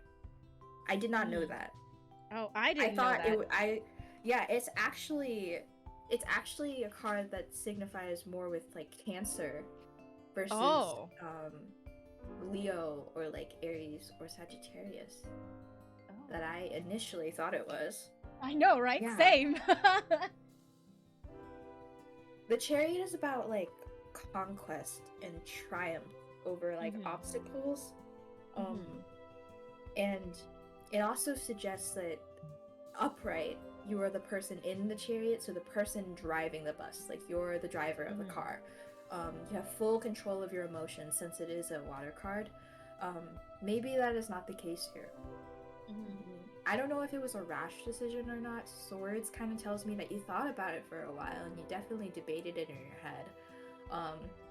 What would become? I feel like it's asking you, the cards are asking you right now to reevaluate the choices that you have made recently, especially perhaps a choice in which you left something, someone, a situation. Because most likely it was a decision that was sort of in the wrong direction. Luckily for you, like, tarot is not the end-all be-all. Like, you have full control over your life and you can make choices to change the outcome of what we're telling you or to change the present situation.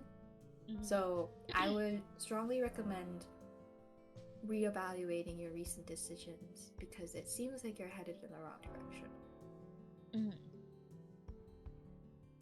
I'm sorry, by the way. It was tough. It's always very tough to tell people bad news. That is true. I mean, my 2 cents in that, it might be like because they're asking for their love life, it might be the sense that they're approaching it in the wrong direction, if that makes sense. Where they're like, yeah, for sure. They're like, might be the thing of where, like, you know, they always say like when if you're trying too hard to find love, it'll always escape you, kind of like thing. And then so it might be the thing of where like they're approaching it wrong, where they might be just be like, ooh, you know, maybe if I continue like really hardly trying, maybe it, you know, it might happen, kind of like thing. And that might be the wrong mindset to approach love because, you know, it always escapes you when you're looking for it. Ooh, sorry. Six of Swords. Going back to that, I just had like a realization, like while you were speaking about like how Chariot is like you're approaching it wrong.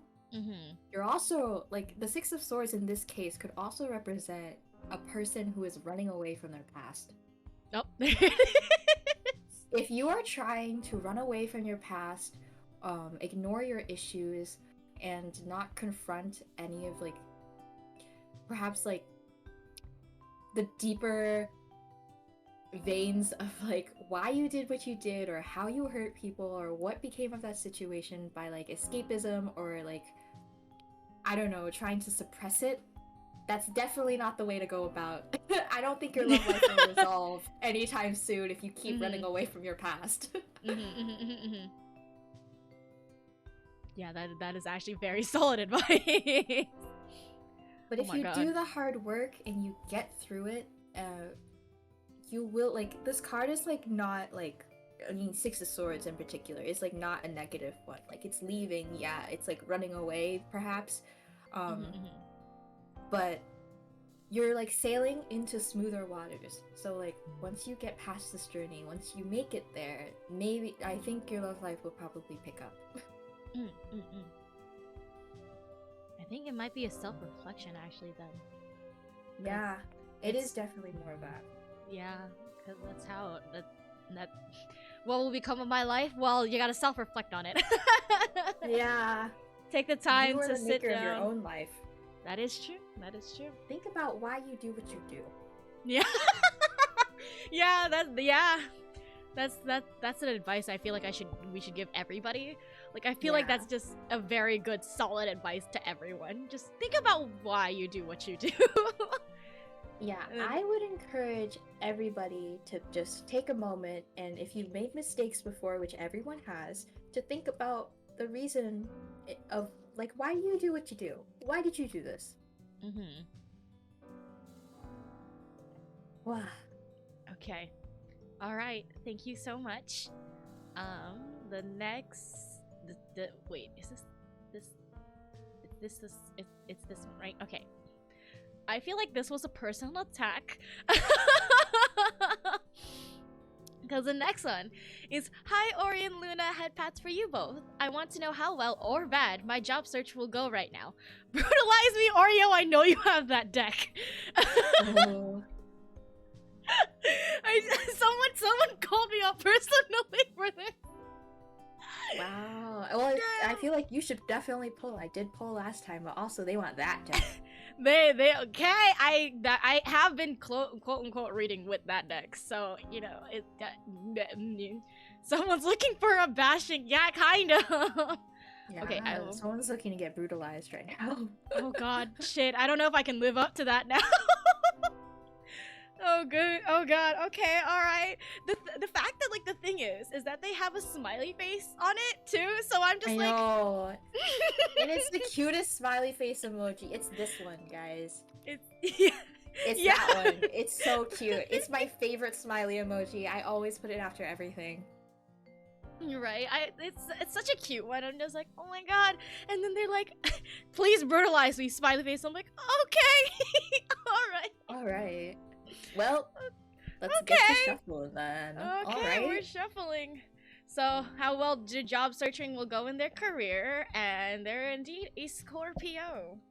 Oh my god, hello, fellow Scorpio friendzos. I actually have a lot of friends that are also Scorpios. Woo. Yeah. Water signs. Intensive, and I'm just like, hello, hi. Okay, alright. Here we go. The phrasing brutalize me is what gets me. Well, they didn't say well, did it say brutalizing me? Oh, did they really? Oh, yeah, they did. Yeah, they said quotations. Brutalize me, Oreo. I know you have all caps that deck. Smiley face. I feel like this is like some type of like pressure. Oh god, imagine the cards be actually kind of nice to them instead. Yeah. Well, then you give them the truth very excitedly. Very nicely. Brutalize them with your kindness. Oh god. Oh god. That is actually like one of my like morals personally. Like I don't I don't hold everyone to this standard, and nor do I think like what I do is what everyone should do or that it's right. But like personally, I'm not a person who like seeks revenge from people. I sort of just let it go and believe in my little heart that someday karma will get them. Oh yes. I know not everyone is like that, and sometimes revenge is very sweet indeed. But I don't know. Personally, for me, I'm not the type. No, I fully understand. I fully understand. I'm also the type that's like, you know what? Karma will come back for you. Like, I don't have to personally do it. But if it comes from me and I didn't do it on purpose, that's not my fault. So it's like the oops, like, oh no, whoopsie daisies. It's like, I think it's like always the thought process, especially this is very like prominent in like love and stuff like this. Like everybody wants to kind of like, it's for love, it's always hard because like everybody kind of wants to like either get back at the person that hurt them so much because, you know, they were vulnerable, and they're like, how dare you hurt me when I'm vulnerable, kind of like thing. But then it's like, you know, just let them go, and then sooner or later they'll have the taste of their own medicine if they continue doing whatever they're doing. So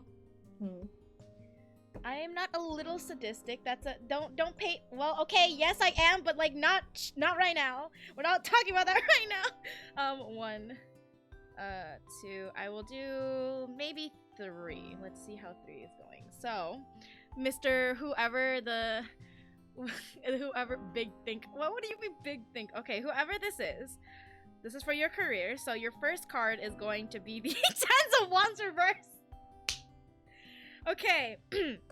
It's the Tens of Wands reverse. You have the Sevens of Pentacles upright, and then you have the Page of Pentacles reverse. So, wow, this is very, very, very, this is indeed very career moving. So, Tens of Wands is about taking on responsibilities. However, reverse is a sense of the lack of responsibility.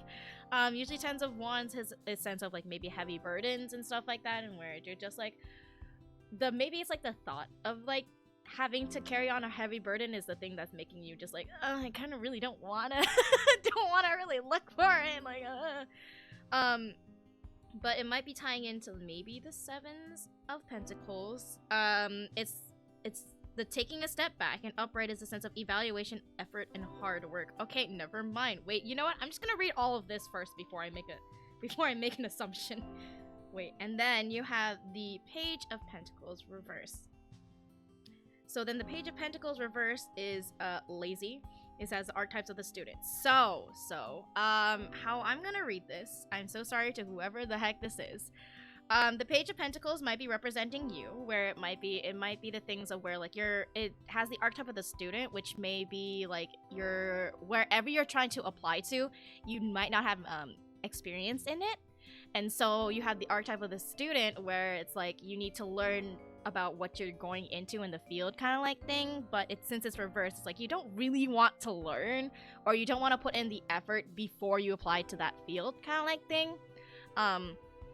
Which is like which might be the reason why you have also the Tens of Swords, but you also have the Sevens of Pentacles, which is evaluation and hard work. So I think that might be it. It might be in terms of like career wise, it's like it's telling you that to get off your ass. I think that's pretty much the whole advice for it, because the Tens of Wands is lack of responsibility, but okay, so the Tens of Wands is the end of like the minor arcana numbers, so it might be like you want to achieve that, but there's too much responsibilities that you don't want to take on yourself. But if you don't put in the efforts to learn new things that'll help you get money, I'm gonna pull a card. The Knights of Chalice reverse. The Knights of Chalice is like, your feelings are never gonna go anywhere, if that makes sense. If you continue the cards are telling you if you do not put in the effort to start like a little bit learning or how it's gonna go, you're gonna forever be stuck in this like kind of like this emotional loop where you're just like, God, it's not going really well, and it's like it's gonna make you stagnated in your feelings because you're like, I don't know why nothing's going well, and it's pretty much telling you gotta put in the effort to learn before you apply or before you do anything, and then you might be able to get out of the stagnation. There you go. There's my okay, there you go. Wait, can I get a recap on what cards you pulled? So it's the Tens of Wands reverse, the Seven of Pentacles, yes, then the Seven of Pentacles upright, the Page of Pentacles reverse, and then the Knights of Chalice reverse. Yeah, we have a lot of reversals here. Yeah. For sure. I definitely agree with much about what you said. It's about putting in the work. And work right now is probably not about tending to your emotions. Given the reversed cups cards,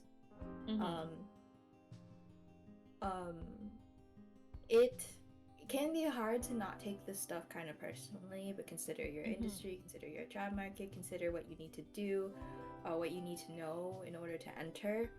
I would advise you not to become disheartened, but yeah, I would like to underline, bold, italicize, putting in the work is like very important right now. And perhaps if you are Page of Pentacles, the student, perhaps you're coming out of college, or like maybe you're new to the job searching, or even if you're switching industries and going into a different industry that you like worked for, studied for, have experience for, the dream that you have, right, the 10 of Wands, is not going to be achieved in an instant and has to be worked upon with like 7 of Pentacles. Hard work. Building up your skills is important here. But yeah, that's all I have to say. Oh. It was just a lot of cards. Yeah. Yeah, I tend to read 4 because it gets a bigger picture. Because I'm really bad with reading just one, so I appreciate you going through my 4 cards with me. But yeah, I hope that was brutal enough. Maybe, who knows? But yeah, thank you. Thank you, Smiles. Continue. We're gonna continue. Okay. All right. Okay, we're getting there. We're getting there very, very, very slowly, but we're getting there. Okay. Oh god. So we have just a genuine concern, just a curious about their future. Oh, we gotta hydrate. Wait, let me type this out really quick before I hydrate, before I die. Where's my water bottle? Water bottle. Thank you for the hydrate.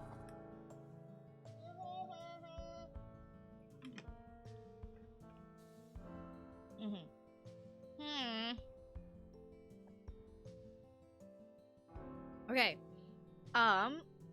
So we have the genuine concern about, you know, just curious about their future and their spiritual / mental health.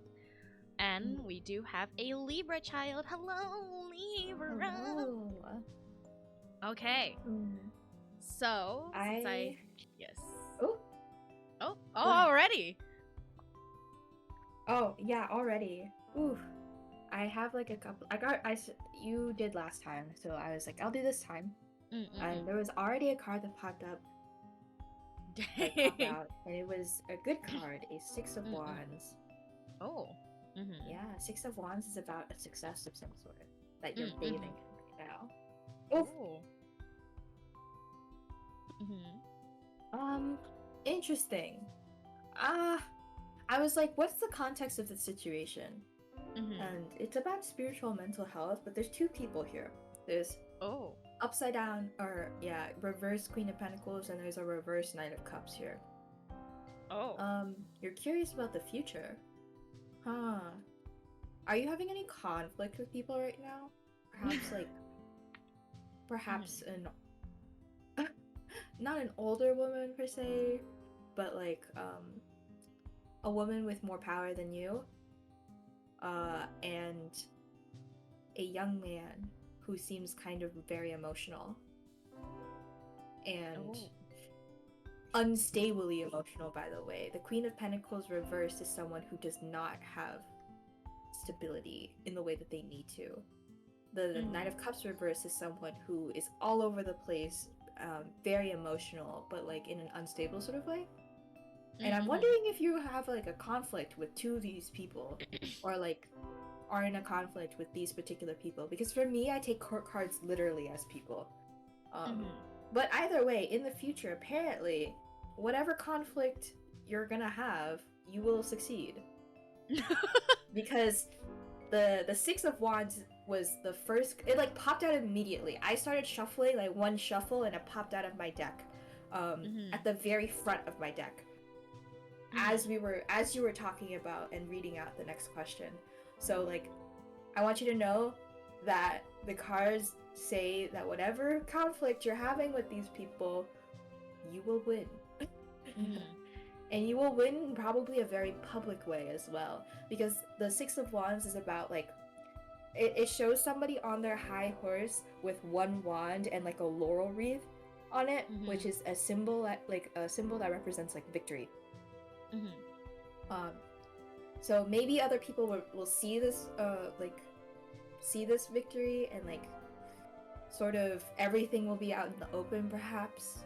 Maybe not, but either way, you'll feel pretty good about it, apparently. I'm getting good vibes. Like, you'll win, and you should hold yourself proudly. Yeah. Interesting. I wonder what kind of context this is, but like, huh. I know, right? What an interesting situation. I only have a bit of it. But you just got the end of it where I wonder if win. it's a mom. It's a mom and a brother, or a mom and their son. Like, you know, like I wonder if it's like that, or I don't know, somebody like an older, more power, or like a woman in a position of power over you, and then somebody who is like equal to you, but like, oh, your little sister has a wedding. Having a wedding. Oh. Hey yo. Oh. Oh. Wait. Wait. Oh. I just glanced at the chat and I saw, well, oh no.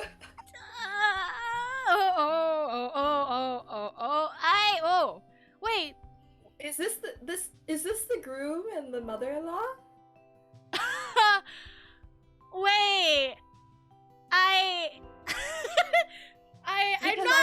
I was looking at it and I was like, I didn't want to say mother and son, but I feel like it's a mother-son duo that's happening here. Someone, an emotionally immature son and an unstable, mother.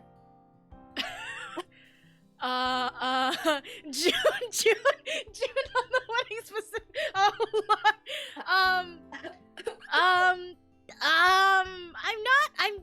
I only got bits of the situation, ironically enough.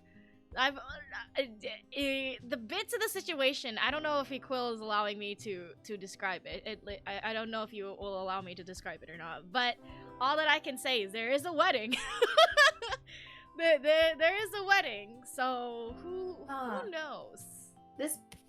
The setting looks like a place with people, like in public. So this victory might happen in front of people, but I don't know. Either because it is a place of celebration. That is the setting. So perhaps it's something that will happen at the wedding.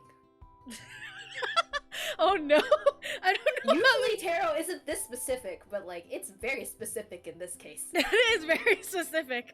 Holy cow! Thou shalt win that duel. Oh no. Yeah, for some reason I was like thinking about mother and son. Like this is a mother and this is her son. I don't know.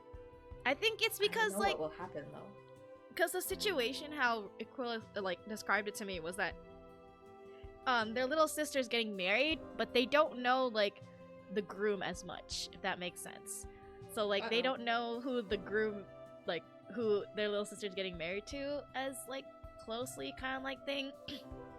Because they live very far away from their family, so they haven't had time to really like, you know, sibling bond, and then don't really know who they're getting married to kind of like thing. So maybe something will come out during the wedding, and I'm very, very sorry to be telling you this. Oh god, let me know how it goes. I would watch out particularly. I don't think these two people are being very stable. I don't know. It seems more like or maybe you will see them as they are. I'm getting a codependent relationship here. I'm getting mama boy vibes, but you know, this isn't a reading about them. This ain't about them. So I'm not here to get into it. These are just speculations. These are really far off speculations based on like Queen of Pentacles and Knight of Cups both reversed. But you know, we'll see what happens. Yeah, well, we shall. They also want me as a witness. Interesting. Oh boy. Well, whatever conflict there might be, you will win. If there is one. Yeah, if there's any arguments about it, or it might be just airing things out to light, you know, just True. Good luck. good luck. Victory is yours in the end, which is everything will be okay in the end. So interesting. All right. Thank you for that. We got, you know, we started out with just curious, and then got the whole context. Yeah. The tarot just pulled out the whole context. Yeah, like the whole story in 3 cards. Like I haven't had that specific of a situation come out until since remember the love reading I did for you on my stream? Yeah, that was super hyper specific, and I was like, wow. That was so I got called out in one card, and I was like, what in the fuck is this? I know. I was like receiving all this information, and I was like, "Oh my god!" It was so specific. It was very much, yeah. I don't know. I was amazed.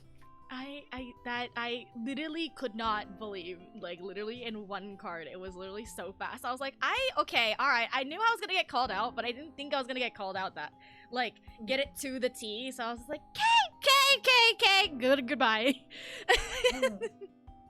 But, oh boy. Alright, well, thank you, Equil.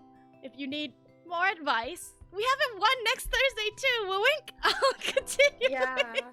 Wait, yeah, we are like, we're like, 4 away from the end. We could.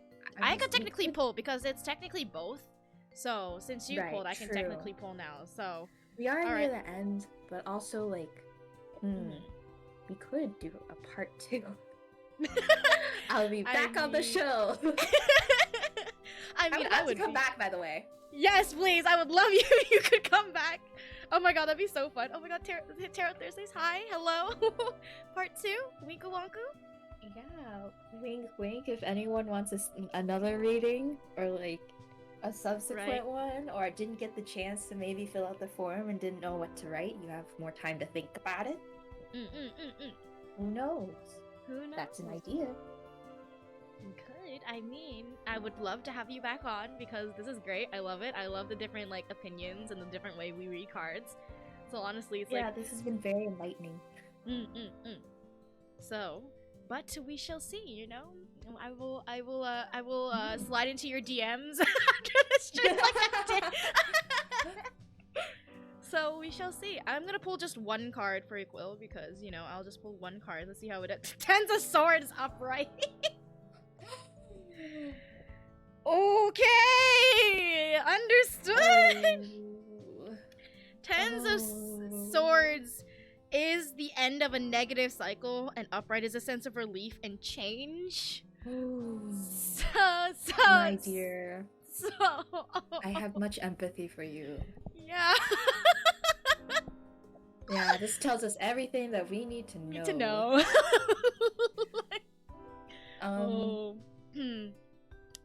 Do you wanna release it? Do you wanna release the news? You've been having a tough time with inspiration and motivation lately with your work, and you wouldn't mind a reading to see what the cards could tell me about this. Well, I'll tell you the bad news first. Oh, wait, is this the wrong one? Yeah, okay, yes, sorry, my bad. Okay, wait, I was pulling for Equils, so I wasn't pulling for the next one. No, you were pulling for the love reading? Yeah, no, I was pulling for because like we were still like I was like a little bit still on the sorry for the confusion, but I was still a little bit on the wedding situation, so I pulled for the wedding situation. So the wedding situation with the Tens of Swords. That's still not good either way. So you know what? Sorry. You can take it from here. Okay, I'm so sorry. I was like, wait, give me a second. Yeah, no, my bad. I didn't mean to throw you under the bus like that. Yeah, no, but the Tens of Swords in the wedding situation is, you know, the ends of a negative cycle and, you know, relief and change. So I think whatever happens after, like, that whole confirmation and after you have that whole victory, it might be bad because, you know, like, negative cycle, somebody might have been suffering, and so it might be the thing of where, like, you know, maybe that argument was good, kind of like thing, and it will bring to light a lot of things, and then the fact that it was brought to light means you can end it on a good note. So yeah, there you go. Okay, now we continue. All right, now we continue. I'm so sorry. I did not mean to throw you under the bus like that.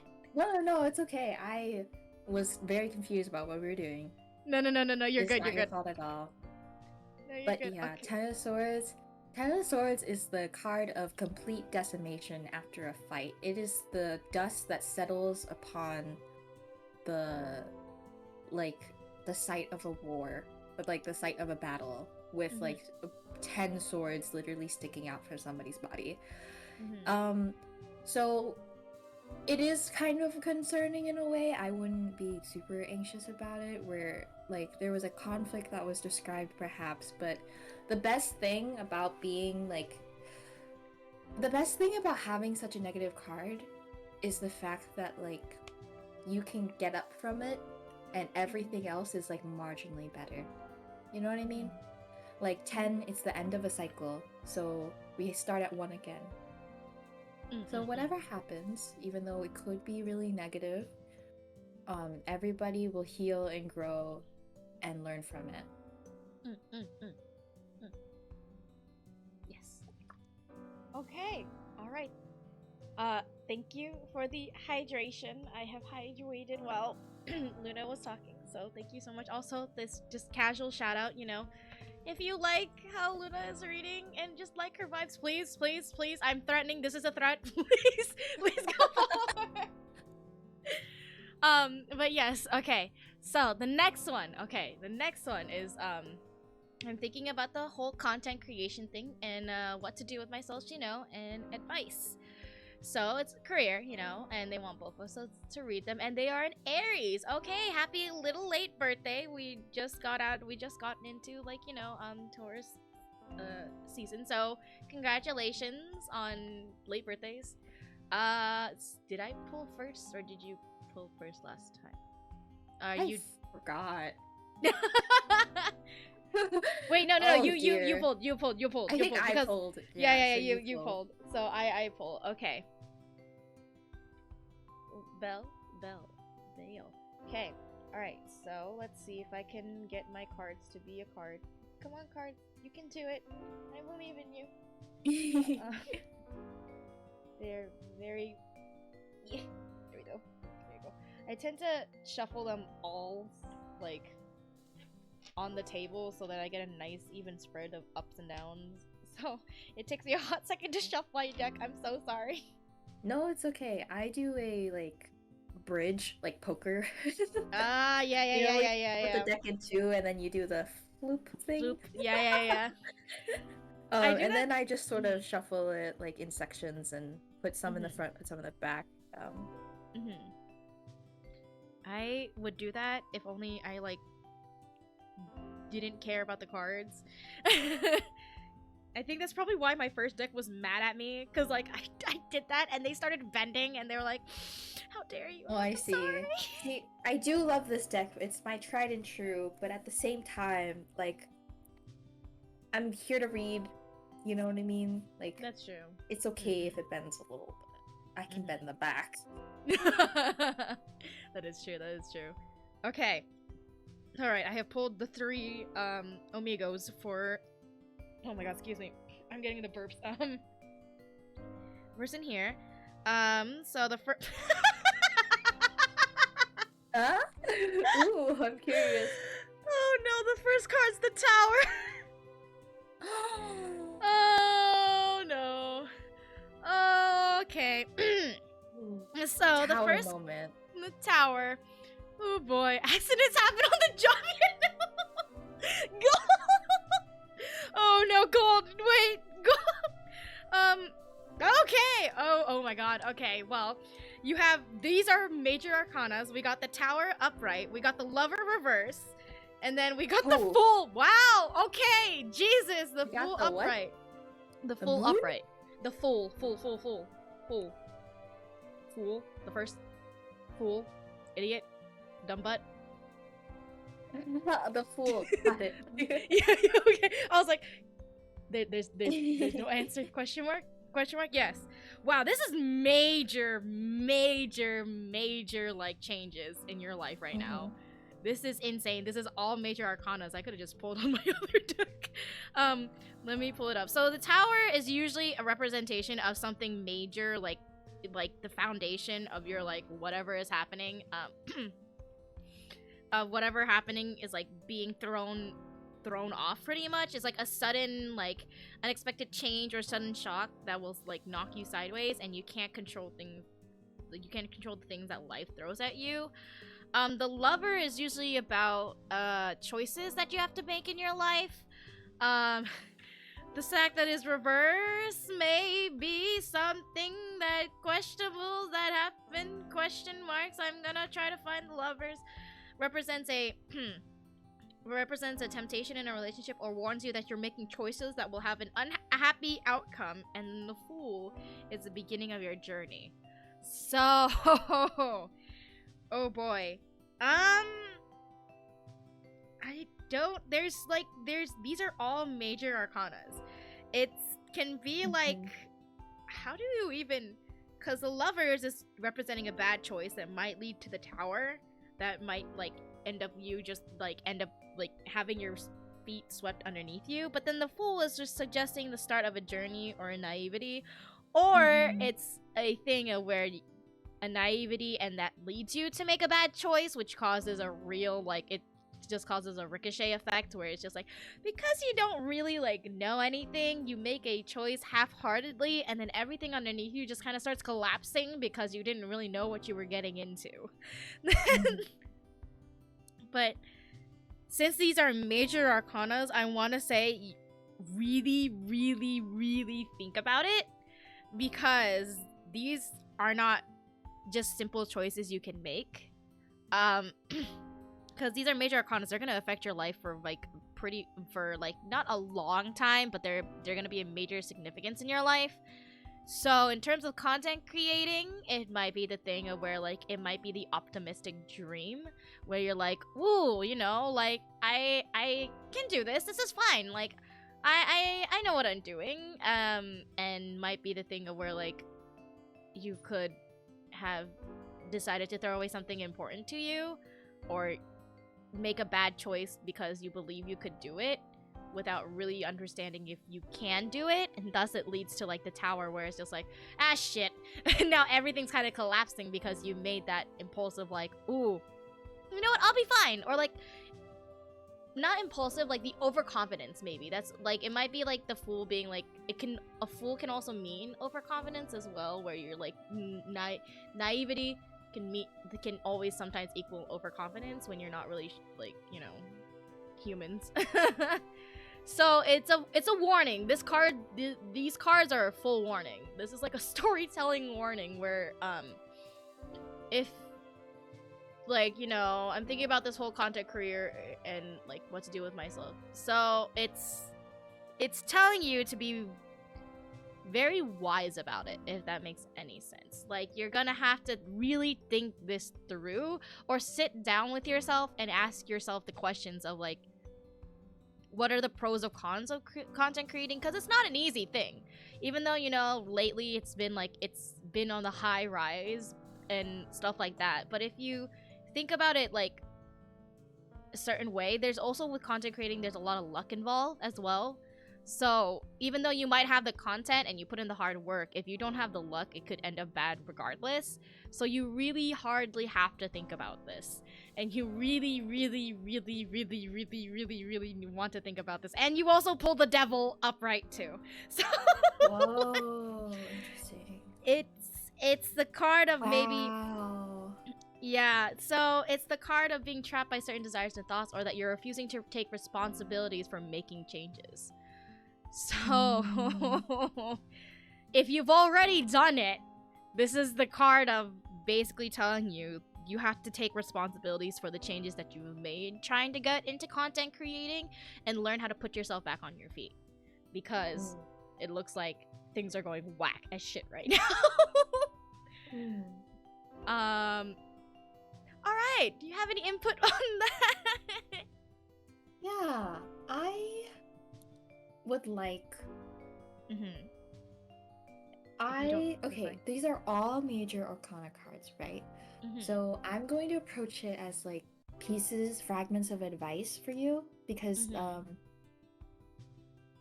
you are new at content creation, and so separate pieces of advice. First one is the Tower, right?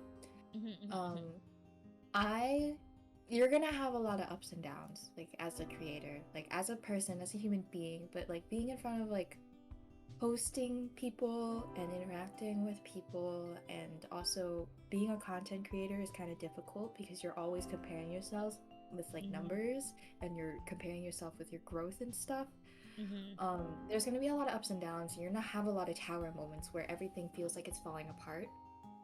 Mm-hmm. Um, my like the advice that I think that's trying to give is to not is that tower moments are always going to help you, right? Mm-hmm. Because you're always going to grow from them. It is like you are like cracking, like your tower is falling apart so you can build the foundation better. Mm-hmm. That's my piece of advice with that card. We Mm-hmm. have the Lovers Reverse, which is about making like bad choices, but I think also it can be representative of like your relationships, specifically if you're a content creator, the relationship between you and your viewers, and also a secondary subject of like ethics and morality, thinking a lot about like the relationship that you have with like your viewers and how you interact with them, and can like approaching it with a lot of consideration is something that I would really recommend. Mm-hmm. um creating good boundaries so that you and like your admin don't get uncomfortable, but also having a genuine like friendship or like relationship with your viewers is good. You know, like really ponder and consider that.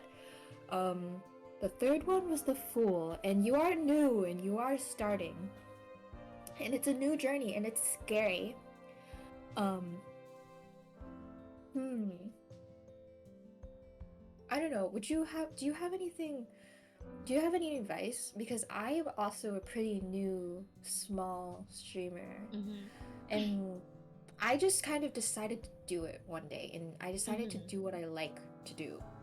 I brought Mm-hmm. tarot and I brought astrology into it because those are things that I like to genuinely do. Mm-hmm. Um, that would be my piece of like beginner advice. Find something that you genuinely like to do and then share it with people. Mm-mm-mm-mm-mm. That is probably the best advice, yeah. In terms of like, especially like content creating, it's like you gotta, because especially if you start streaming in a sense, you can't. It's hard in the sense of if you're trying to act up a part that you don't really like just to get public recognition, if that makes sense. So it's like the thing of where you try to um like I think it's also I this is my own personal advice when I started out, because it's like I've only been here for like a year kind of like thing. But it's like the thing of where if you try to play up a character that you're really not, it kind of drains you very fast. Like it might be okay Mm-hmm. in the beginning, but once you start like doing it for like multiple streams and you accidentally like build up a persona that you're this kind of certain type of person, you feel like you have to live up to that expectation kind of like thing, when really in reality that's not really you. So that Mm-hmm. is my kind of piece of advice, where like it's everybody wants to be like a certain type of person, like, you know, if you want to be like the One type of person but you're not really that. I think the advice, but like you want to try to do that, I think my advice is to sit down and think about who you really are, and don't be afraid of it or don't be ashamed of it kind of like thing. Mm-hmm. Because even though, you know, you can be whoever the fuck you want as a VTuber and online, um it's still, you can't really, it's a naivety kind of like, it's a naivety believing that you can keep it up for so long, if that makes sense. So but Yeah. but it's both about being who you want to be and accepting who you are, so you need to find the balance between the Mm-hmm. two. Not saying that you should not 100% never go for what you want to do, but finding the Mm-hmm. balance between who you are and like what you want to be, and finding the right balance between like, yeah, this is me, but some things, you know, I can achieve and some things I cannot. So it's a really Mm-hmm. self-reflecting journey. Not Yeah. to be mean. And that kind of Mm-hmm. um kind of relates to like the devil card in a sense for me, because like Mm-hmm. it's about releasing yourself and unchaining yourself Mm-hmm. from like your issues, your problems. Sometimes in certain cases it's desire or inhibition. Mm-hmm. But yeah, I would encourage you to, you know, Mm-hmm. be who you are. I wouldn't Mm-hmm. recommend putting on a facade or trying to be like a certain thing. Be who you are and like share it Mm-hmm. with people. Because I don't know, as content creators, people are going to end up coming for you, or that's the goal, or coming for your content. And as long as you're enjoying it, then people will enjoy it with you. But yeah.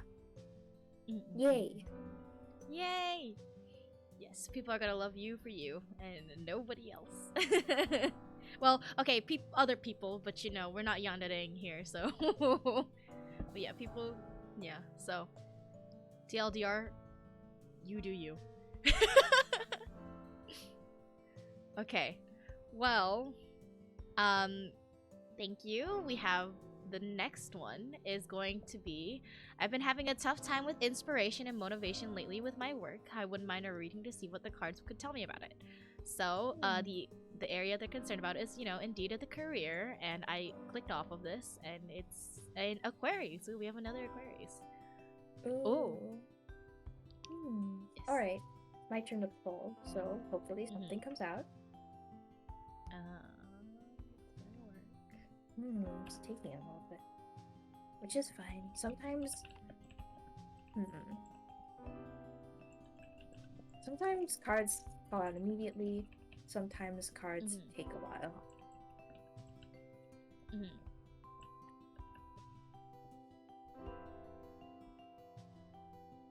Yeah, I hope that everything goes well, and thank you for sharing. Thank you, honestly, everybody, for sharing today. Yeah. Like, thank you for letting us read you. It's really hard to just be like, hey, hi, I need advice for some people. Yeah. So, and especially because we're doing it in public as well. True. It's like just airing out everything. Like, So, thank you. We have the Mater, the Hanged Man. Oh. The Hanged Man upright. It came out kind of sideways, but I think if it is to the right, then it's it means it leans more upright. But the Hanged Man is about, well, you're certainly probably overworking yourself. If this has to do with career, you're definitely like the martyr, like the you're doing a lot of work right now, and it's probably really exhausting for you. We have the upside down Empress, which tells me that you should probably be trying to take more care of yourself. You're having a tough time with inspiration and motivation, but I'm getting a lot of you're very burnt out right now. So I would recommend, based off of the Empress reverse, that you really do need to take some time to take care of yourself, to take care of like your health, because if you don't feel good, then you can't do work. Like a lot of people sacrifice in like capitalism and like a workaholic sort of society. It can be really difficult to take a break. It can be really difficult to take care of yourself because we often sacrifice our health, our time, our sleep, in order to work. But this is really telling me that, hey, I think you need to do some self-care, and not like self-care as in like go to a spa, put on a face mask. No, like eat, drink water, sleep at a regular time. Like take care of your body, take care of yourself. Do things that make like clear your mind, maybe. Like getting back to a space where you feel good. Or like not good, like as in happiness, but like functional. Like a human being. Like okay. Like a human being. Yeah. That's what the cards were telling me. I mean, I feel like that's very solid advice, especially when it's like, like in this society, it's like it's a lot of overworking, a lot of like, oh, you know, sacrifice yourself for the sake of the company, great, and to try to get that promotion that sometimes never comes. So you know what, just take care of yourself. I feel like this is a very general good advice. So yeah, all right, move on to the next one. Okay, so before we move on to the next one, it is technically the 2-hour mark. My roommate hasn't killed me yet. So how are you doing? Are we doing good? Do you need to go anywhere? I'm a little tired. But that's because this is close. Lately I've been falling asleep at like 10 p.m. So like I'm like a grandma right now. Like I'm a little tired, a little sleepy. So we do have 3 more, I believe. So you can. True. I don't know if you want. You can technically like either sit here or leave. It's totally up to you. I wouldn't mind either way, and I can read the rest of them, or we can just call it here, and then we can do a part 2. You know, it's totally up to you. I would love to do a part 2 with you. Oh my god, part 2! Yay! Yeah, I would love to do a part 2 with you, and then we can read more for people in case things have happened in the next week. Oh boy, that's true. That's true. So when is the wedding? I'm so sorry. I'm so invested because it was so very clear. That is literally just very, very clear. I was just like, damn, you got like the whole like view of it in like 2 seconds. I was like, oh my god. I'm now I'm like kind of invested too. Like when is the I know. Oh, 2 months from now. Okay, all right. Wow, you're gonna have to update us in 2 months. I do Tarot Thursdays every Thursday, so I'll see you in 2 months. Yeah. If there's any progress, I'll let you know. I'll call you in just that day that like after it happens. I'll just be like, hey Luna, you want to come in real quick? Yes. Like, oh. Okay. So I guess we're going to leave it at a part 2. I'm very sorry for anybody that hasn't gotten their readings quite some right now, but this you totally don't have to. This is totally we can work something out. Actually, you know what? We'll see. So if you didn't get yours reading now, we'll just save it for Luna. I do have Tarot Thursdays next Thursday, but I won't have the Thursday after that. We shall see. But if you didn't get your reading done by me or Luna today, I do have next Thursday. So if Luna was joining me next Thursday is a toss-up right now. We shall see. Oh, are you down for next Thursday? Yeah. Oh, all right. Okay, she is gonna join me next Thursday. So tune in next Thursday. Yeah, tune in next Thursday to finish up all the responses, and maybe we'll have some new questions and new forms. Who knows? So I will keep the form open for now. We just have to remember we're on, I think this is 13 or 14. 14. So we're on 14. All right. Okay. So yes. Thank you guys for coming. Thank you all for like coming by and like sending in all your requests or like your concerns and your questions. It was oh my god, I'm burping, excuse me. It was a great time. Thank you, Luna, for coming by and helping me read people and having a genuine genuine like advice conversation and like yeah. Thank you guys. We're gonna come back for round 2 next week, and I don't think I have any general announcements besides that. Thank you guys once again for being vulnerable and allowing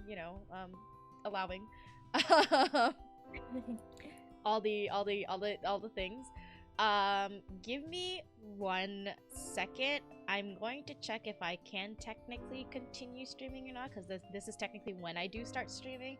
I'm gonna double check really quick, and then I'm gonna let Luna go really quick. So give me 5 minutes. Give 5 minutes. BRB. Bye everybody. Bye. Okay. All right.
guys.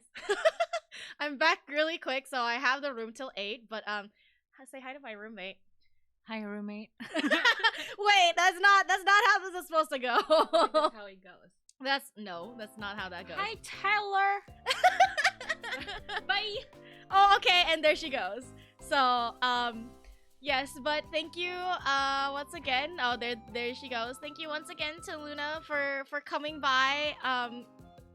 Thank you once again. Thank you guys for coming, and thank you so much for being such a wonderful, like, chat. I hope you guys had fun as well. I enjoyed that so much, honestly. That was so fun.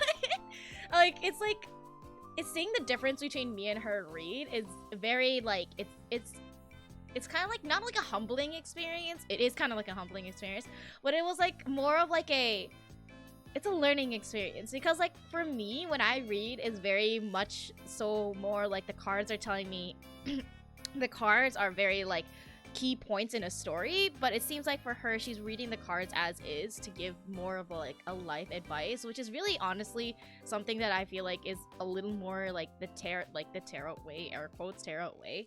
And I really like the way that she reads, because I was just like, I feel like I want to achieve that. Like, yeah, she's a very, I really love her energy. Her vibes are very great, and we both like tarots, and it's like we like 10 out of 10. So it is confirmed. So it's gonna be the same time next week. So for part 2. So if you didn't get your question answered, please sign up send your questions there. We'll answer it next week, seeing how that goes. I'm just gonna be chatting for 30 minutes because I have until 8 o'clock, and then I need to eat. Because technically this is around the time that I do stream, so you know. Yeah, she is legit really cool. I really she's 10 out of 10. Like yeah. So I'm honestly glad she like even said yes.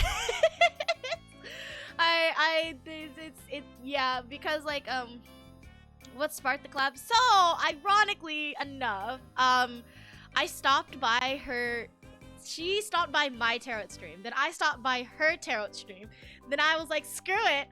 I'ma do it. And then I messaged her being like, hi, do you wanna do a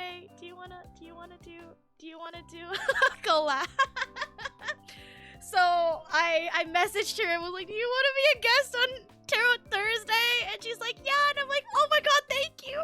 Cause I kind of feel bad because she is a little bit more of like a new starting VTuber, and then like it's like not that I'm speaking for her per se, but I can kind of see like, you know, the intimidation, if that makes any sense, because you know, like like not the saying she's intimidated, or I'm not speaking for her per se, but it's just like when you like do like VTubing, right? People tend to really stick very hard with like with their gen mates, air quotes, or people that like that get into the VTubing scene the same year as you, kind of like thing. So I just kind of like I wanted to like reach out and be like, hi, please, I want tarot friends. And also tarot friends, I love tarot friends. I really like her reading style, so I was really like, please, I need to make friends with this person. So I grabbed her and was like, hi.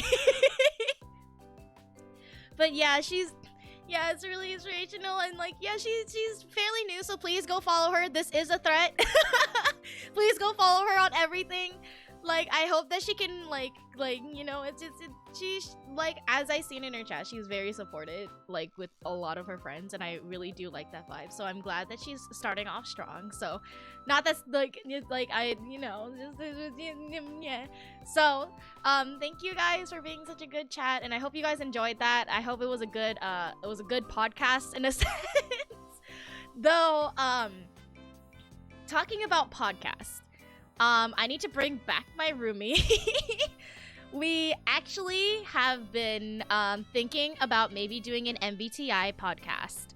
So the thing is that there's a lot of things I want to do with MBTI. There's but I need to wait until the end of June, so we shall see. But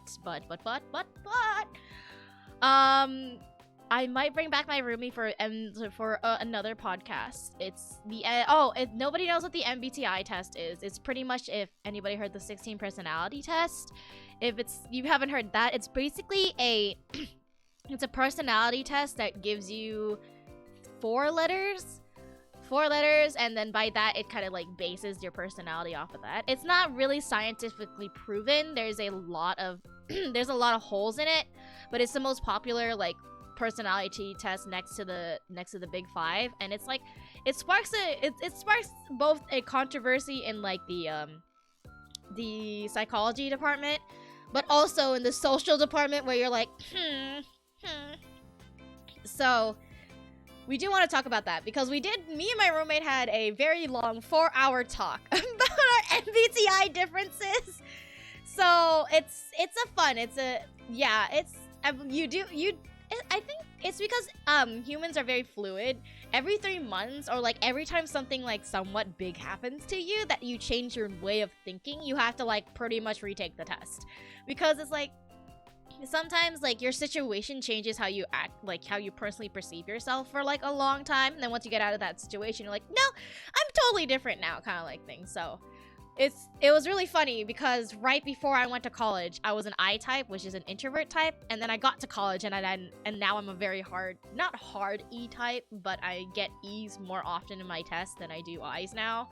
So it's very it's not like one set personality like is for like the rest of your life. So that's probably why it's kind of controversial, but humans are very controversial no matter what you do because we're very, very flexible. So but it is very interesting. I feel like me and my roommate did have a very long conversation about this, so I feel like it would be nice to kind of bring it on to stream.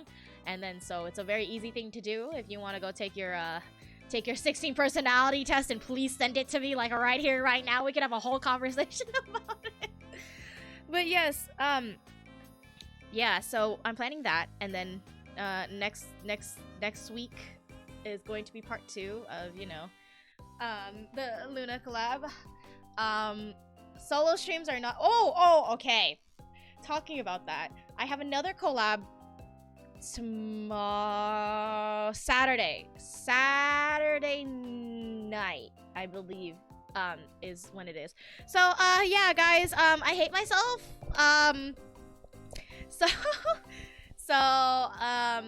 Yeah, it's the Phasmo collab. Hello, Inquisit! I've been leaning to INTP or INTJ since I thought it. Ooh, okay, alright. My roommate is also a similar type to one of those twos. I won't out her now, but it's a similar type to one of those twos. I'd love to give other VTubers more ways to analyze it. You know, I am technically, according to my degree, a psychology major as well, so yeah, I do have a Phasmo collab with Zane Sensei because she did have her 1 year, and then we all threw money at her, and now she has a Phasmo collab, and then somehow she managed to drag everybody else in the MLC. So I'm gonna be crying on Saturday night. I believe it might be around 9 p.m. PST, so that's gonna be a 12 a.m. EST, 12 p.m. GTM plus 8. So, please look forward to that. I'm gonna be screaming my goddamn ass off, and I can because my roommate is actually going to be disappearing for the weekend. The 1 weekend! It was not coordinated, guys. This was not coordinated. Since he picked the day that my roommate decided to yeet herself, and I'm like, God damn, I can't say no. Now I really cannot say no. So I'm like, shit. Okay, fine. Well, I didn't say like that really meanly, but like, you know, But the thing is that everybody in MLC, me, Chiro, and Sensei, are scared shitless of this goddamn game. And then Belle's the only one that can pull us through anything. So, like, fate really wanted us to get scared in Phasmo, right? Take it, Tyler, take it. According to my degree, yes, okay, Gold, my degree is very, very, it's a whole mess for my degree. It's like, my degree is like biopsychology, like, so it's a psychology degree with a biological emphasis with a neuroscience minor. So according to my degree, I'm technically a psychologist. but also I've taken way too many science classes to be considered a psychologist. Like, well, psychology is technically a STEM field, but I lean hard more to the hard neuroscience and like biology side of the psychology, so like brain shit, more than I do like social science, because I'm really bad at social science, ironically enough. So it's just like, oh, anytime, and like I'm just a creative. Hey, the thing is, right, okay, do not worry, Gold, because your major literally does not give a fuck about what you're gonna do next year, like, or like what you're gonna do after college. Like, I swear to God, I do not think I'm gonna end up anything in the STEM field after college, so don't worry about it. I'm gonna have to rebrand soon. You know, I'm gonna like I'm gonna be the scientist Oreo up until I feel like I'm no longer a scientist.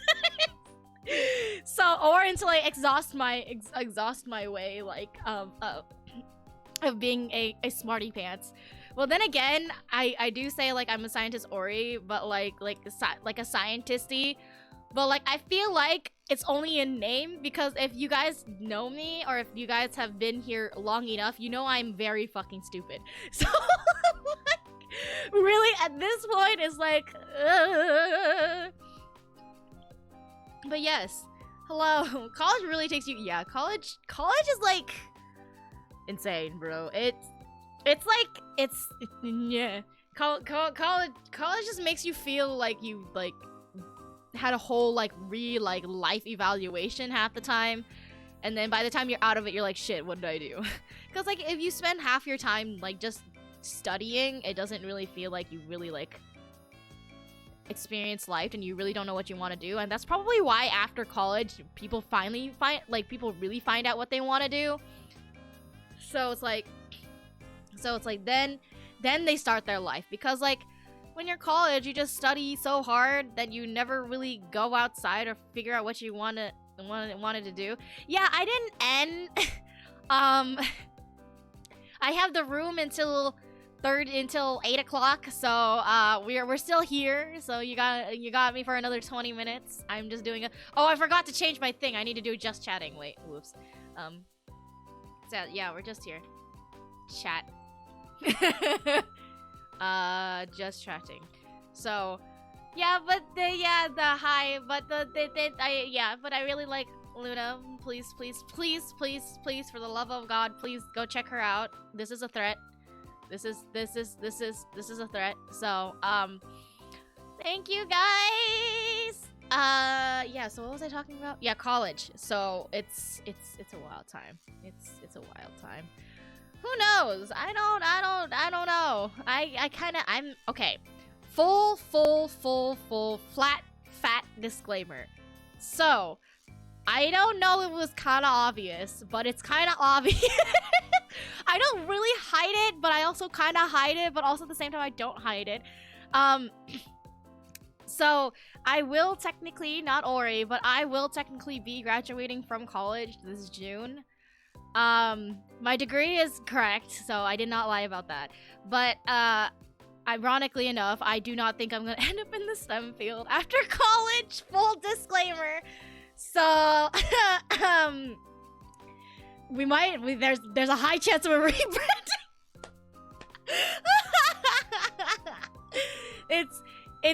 I started Ori as a way of trying to get myself to actually do as a way to actually like study, because as Ori I would always do like the stupid science facts, and like so I would always have the time to like, you know, I would literally have a whole Discord to myself and then I have a channel that's literally like stupid science facts where I can just like, you know, put all my notes sometimes, so I can pick out something that was interesting kind of like thing. So but then after, you know, after I'm stretching. But after I graduate, I highly doubt I'm going to continue. Who knows? It's up in the air right now. I'm currently like, it's full disclaimer, I don't know what the fuck's gonna happen.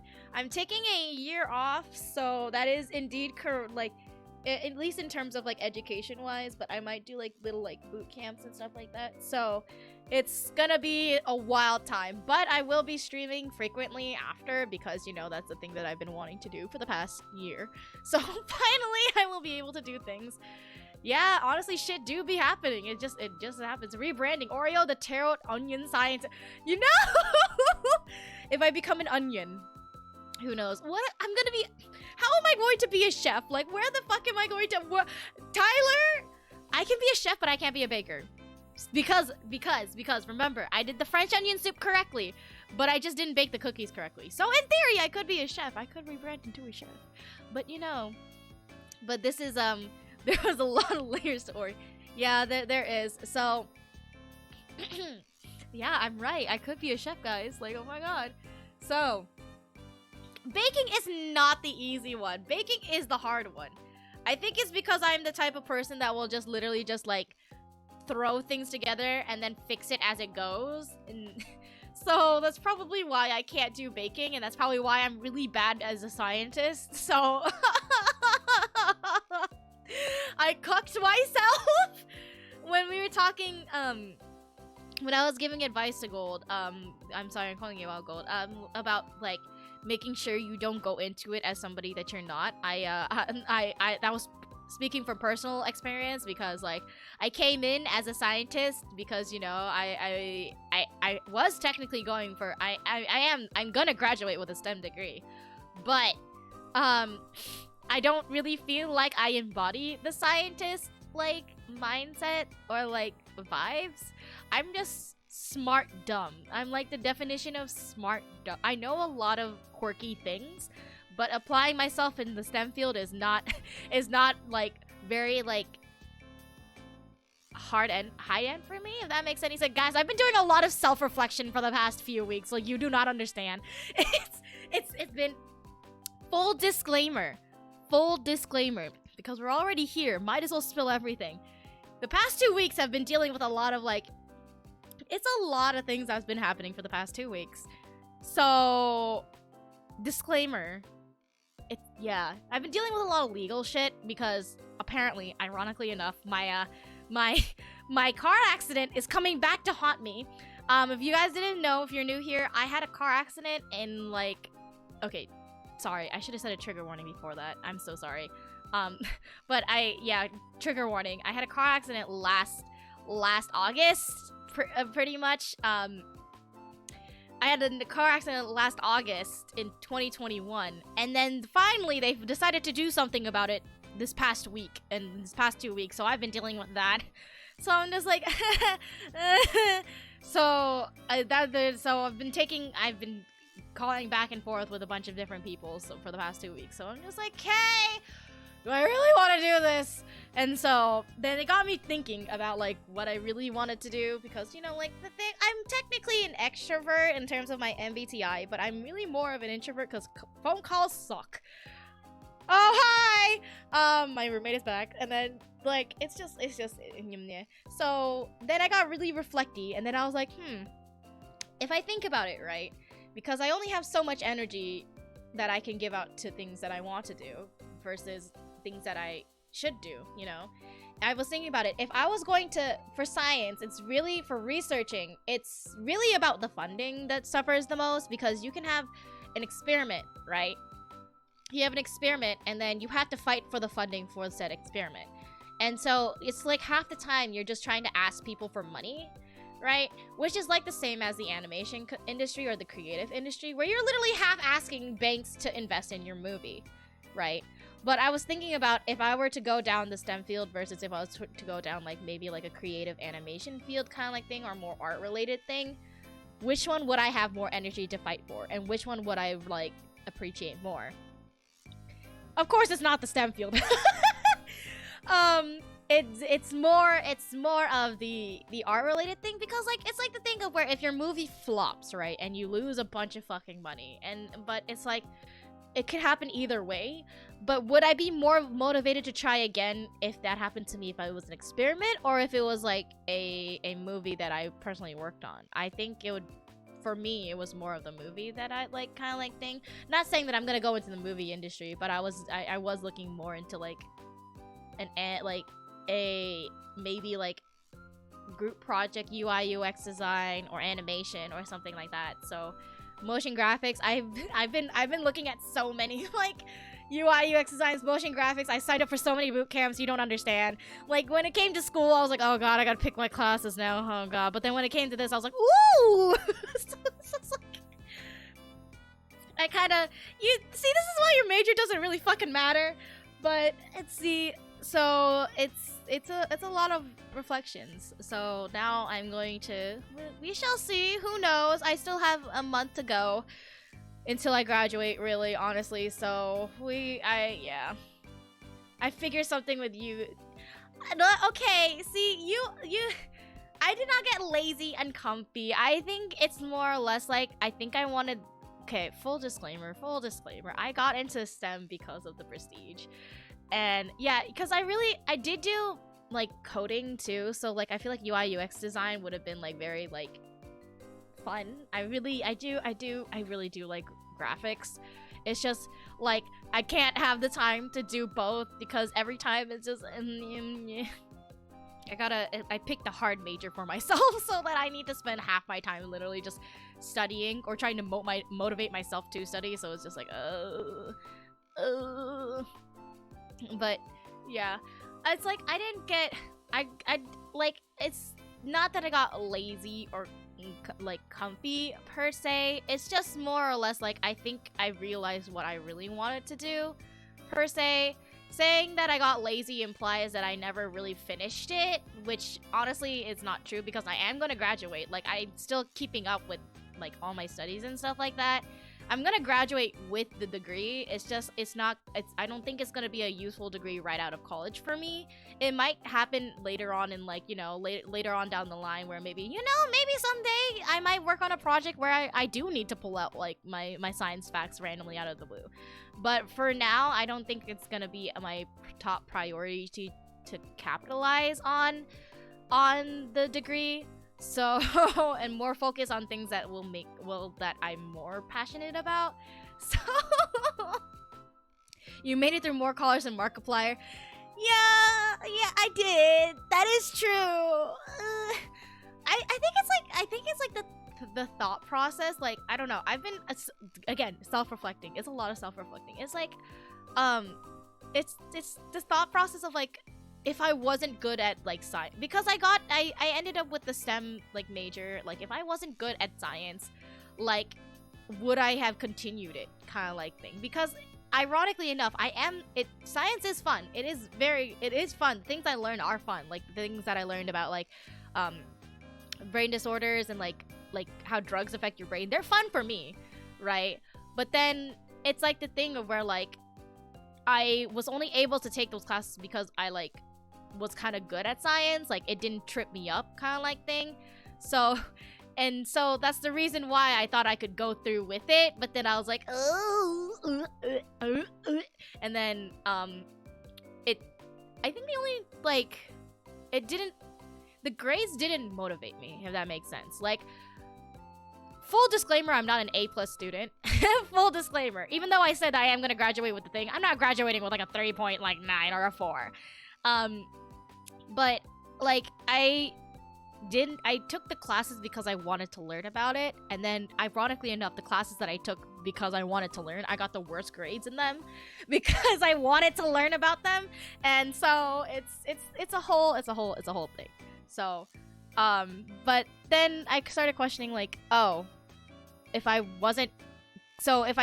put in my full effort to actually learn this science thing, but I'm not getting the results I wanted, like, is it like the best thing for me? Question marks. It's like, it's proof that I'm learning, because it's like that clearly I didn't get the grade I wanted, so clearly it's like, you know, but is it, you made it through? That says a lot. Yeah, I did make it. So well, I'm not there yet, but I'm still on the fence on one things. But you know, who knows? Is it something you want to be able to feed you, or is it more hobby side? I think it's a bit. It depends. So the UI UX design, I feel like would probably feed me. That's the thing. But me being a more motion graphics, like animation, like music videos, I feel like would be more on the hobby side. Because UI UX design is like, it's more applicable to a lot of different things now. Like, regardless if it's like video games, if it's for websites, if it's for like anything in between. Because UX actually, ironically enough, does, there's like, because it's user interface, and I have a psychology degree. Like, I can technically use it.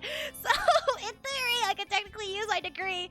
But it's like, it's probably gonna be the thing that feeds me, because, you know, like, every company wants to make, well, okay, in theory, all companies should make it easier for people to like interact with their user base. So, which is why Apple did so well compared to Windows, because like they simplified it, Max simplified it to make it very easy for more people to use it, pretty much. And that's probably a process of UI UX design. Not like saying you had to code the whole thing, but like it made it easier for older generations that didn't really know how to use a computer back then to actually be able to use it like very fluently, because there was no like, if you ever had Windows, sometimes it's like really like you kind of need to know what you're doing sometimes in certain things. So that's it's a whole thing. But that means UI UX design can be wherever you want it to be. I will be everywhere and anywhere. I'll let you guys know how it goes. But I do, maybe if I do, I kind of want to do it for gaming. Who knows? I saw a thing that was for gaming, and I would sign up for the bootcamp, and then it was too much for my wallet, so I said no. That shit was like $2,000. I did not have $2,000, guys. I do not have that kind of money. Oh, God. Oh, God, if our branch gets in contact. Oh, God, that would be an interesting, because I am all the way based in America, so that would be very interesting if they do. That means I made it big. If I made it international, that means I made it big. Oh, God. But we shall see. I don't know. I don't know. I'm still kind of up in arms, as everything is kind of like a question right now. I haven't really set... Oh, you're an international company. Oh, shit. Oh, God. Oh, shit. Hi. Hello, do you want my non-existent portfolio? But, if we shall see how everything is going. Yeah, I'm sorry for, like, somewhat, like, it's not trauma dumping, but just an update on life, because, you know, updates on life are good for you, because, you know, So, anybody that's currently in portfolio shippers, me too. Me too. I need to make one, but I don't know how to make one. Okay, the thing is, right, it's like I don't know how to make one with my motion graphics, because like the issue is like rendering things in GIFs. I don't know how Tyler does it and makes it look so nice. I don't have Photoshop, but I have After Effects, which is the issue, because After Effects doesn't render things in GIFs. Which is really fucking stupid, because it's After Effects, right? And I'm just like, what the... The secret weapon is nepotism? Yes, probably. Does Oreo second reading about love end up... Ooh, I don't think so. I do not think so. I think as a character... like, as not like as Ori, but like as a person in general, if I end up as a housewife, I'd rather just like not. I would rather like, hell the fuck no. I am very fiercely independent. It is not happening. If I was going to, if anything, like, no. I really hate the idea of being financially dependent on somebody. And I would not be, and I'm really bad at cleaning and like house duties. So it's not happening, bro. It's not happening. I had never asked my parents for any money since I started working, and even before then, I didn't even ask them for money. The thing is that anytime I went out with my friends, I'd ask them for money, but then never spend the money. So I had a lot of money like just hiding, because I'd never spend the money when I went out with my friends. So I just had a lot of money, so then next time I went out, I wouldn't really ask my parents for the money. And then like afterwards, it's just like when I started working at like 15 or 16, I was just like, oh, more money, and then I just never asked my parents for money ever again since then, and I still haven't to this day. So it's just like, you do realize people who say that are usually the first in that situation. Yeah, maybe there might be a correlation, but I think it might be the thing of where like that's good for them if they like it, if they end up in that situation, but like, but if they like that situation, that's good for them. I'm not like bashing them or anything, but personally for me, it's just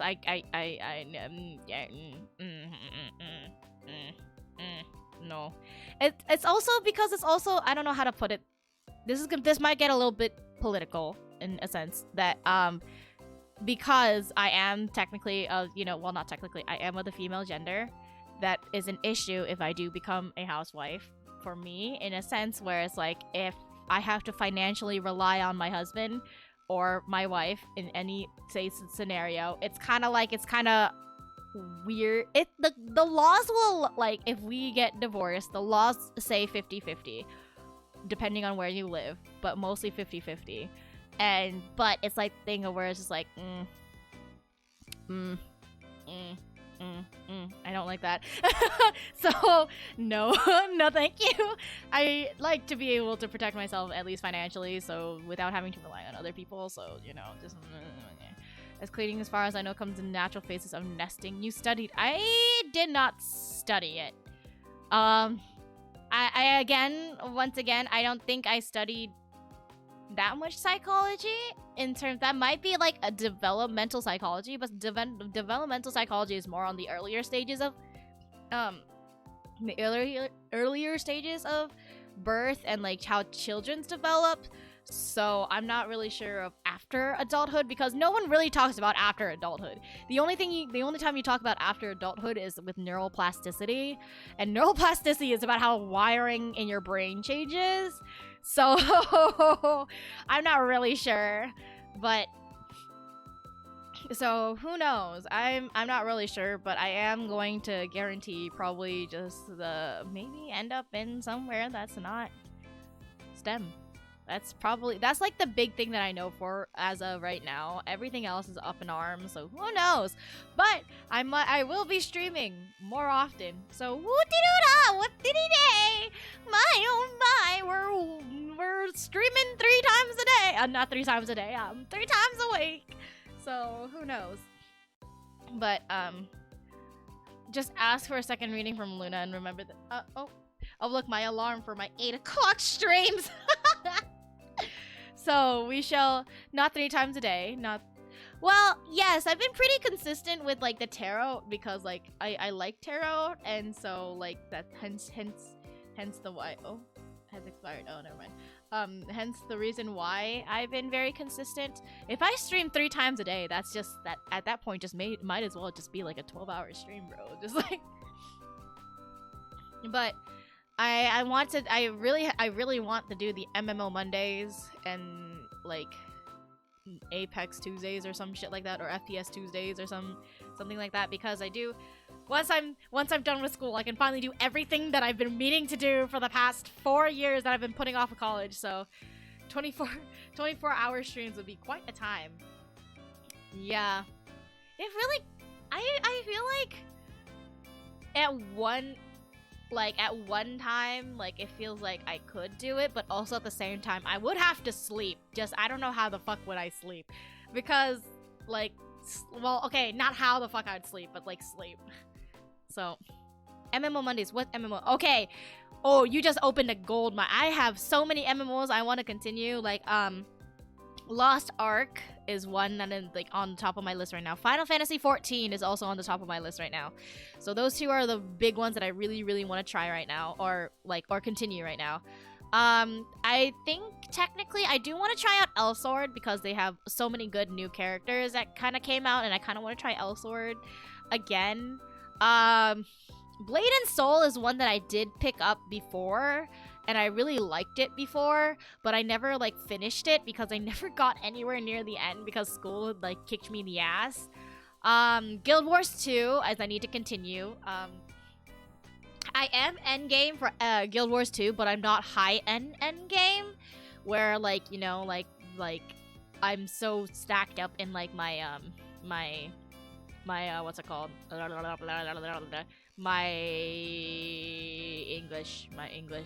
my gear.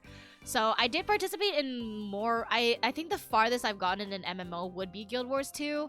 I literally was in a guild that was doing raids, but I don't think we ever completed a raid. Like we got there like, cause in Guild Wars 2 you have different stages of raids. So like, you know, I think the ones we were doing was the first raid, and then there was like how many stages? I can't even remember. We barely passed the first one every time, so it was just like, oh god. But I do want to kind of get back into Guild Wars 2. That was fun. I do like Guild Wars 2. There's a new agent for Valorant that I still want to try out. Still need to fix that. Apex is just Apex because Belle has finally got into Apex, and now I literally want to like just grab Belle by the hand and just be like, play Apex with me 24/7, but like, you know, do the time zones. I can't make it out, so I'm just like, I need to get into gacha games. Well, with BlueStacks, it'd be easier for me to get into gacha games because my phone has literally no space it's literally getting taken up by both Project Sekai and Arknights. Lamel, it's just going. And then what else? There's so many. I have so many plans. There's so many plans that I have after. The irony is that I have so many plans after college for content, more than I do of like everything else. So it's just like, ooh. You don't need to get into gacha, okay? But like, I want to get back into gacha, you know? Well, not like getting back into gacha, like spending money gacha, but like gacha games are good. Project Sekai has been hurting me so much. You do not understand, Yanten. I am crying so hard.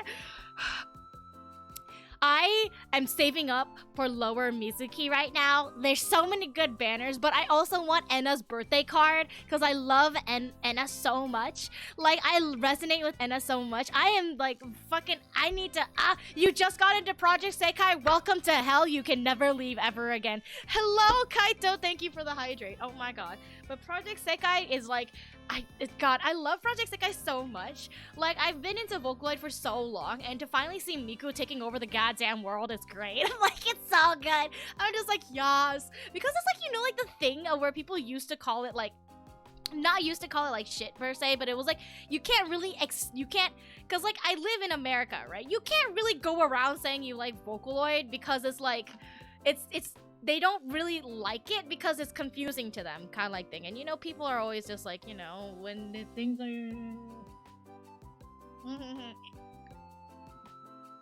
people don't like things they don't understand, kind of like thing. So like, I really didn't have anybody that like knew Vocaloid and like where around me, like IRL. So I was just like, but then now that Miku is taking over the world, it's great. I love it.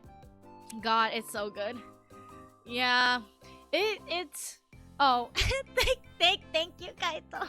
I need the Nightcore birthday cards too.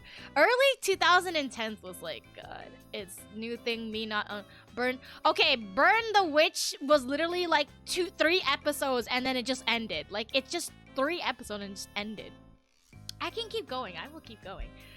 I'm gonna keep going.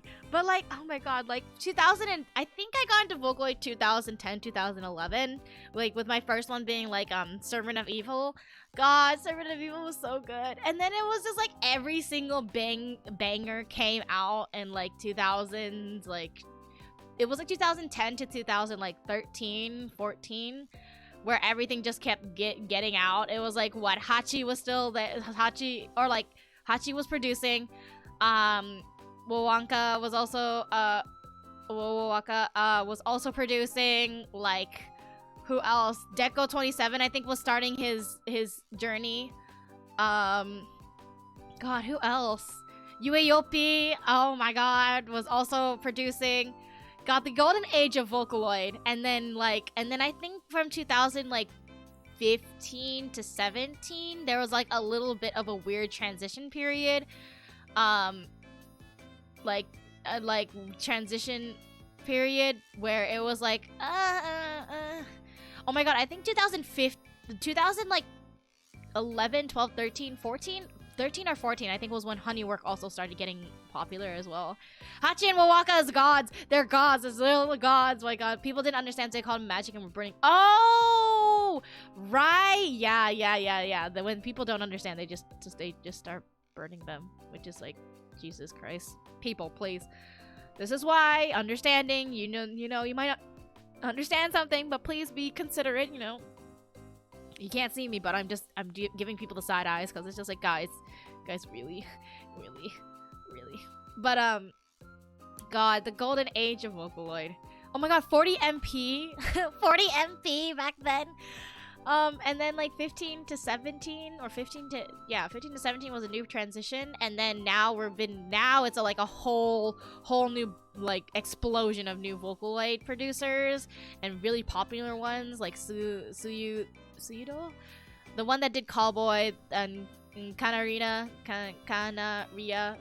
for, you know, King and stuff like that, and then like all the big ones are coming out. Oh my God, my favorite one was like Neru and Hitoshi Suzuki P. Back then, it was so good. Oh my God, seriously. Oh my God, if anybody knows Neru, not the Vocaloid like / Utao Neru, but like the producer Neru, like if you know like what's it called? What's it called? World Domination, How To World Domination, like that series. It's like if you know Neru's song and like the progression of Neru's songs, like you've seen when they come out, it's like a literal story, and it's kind of really good because it's like, it's not like it's meant to be a story. It's not like it's part of a series, but it's like but like it's not like it's a part of a series, but it's like it's a series of Neru's own like personal like story, pretty much. It's really good. It's Neru's own story where he just goes through like how he's feelings and like it's so good. And now he's in a different stage of his life, so now his musics have all changed, but you know, that's a different story. Good for him. Pinocchio P, yes, Pinocchio P. I don't remember. I know so many songs of theirs, but I don't know them by name. The only one I know by name is just like God-ish, and I really like the way that he uses both Vocaloid and his own voice to give harmonies, because oh God, harmonies are a pain in the ass to tune probably, so he was just like, fuck it, I'm gonna do it myself. But his music's so good.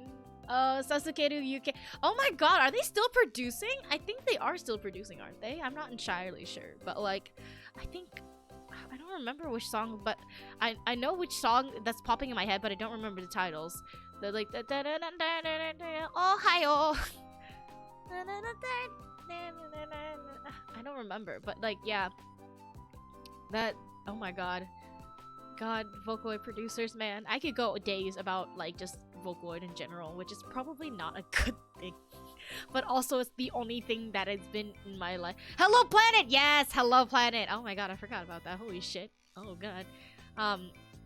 But I could go on for days. I will continue to go on for days. If someone, please stop me. Someone please stop me right here, right now. Actually, I do need to be stopped because I am hungry.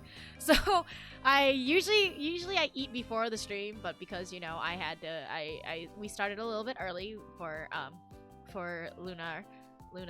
Why did I say Lunar? That's, I turned somewhat not English for a second there, but so Vocaloid, you know, I'll make it fucking 1. I will literally just make it 1, and I can tell you so many Vocaloid facts on the top of my head. It's not even funny at this point. It's 5 a.m. Please sleep.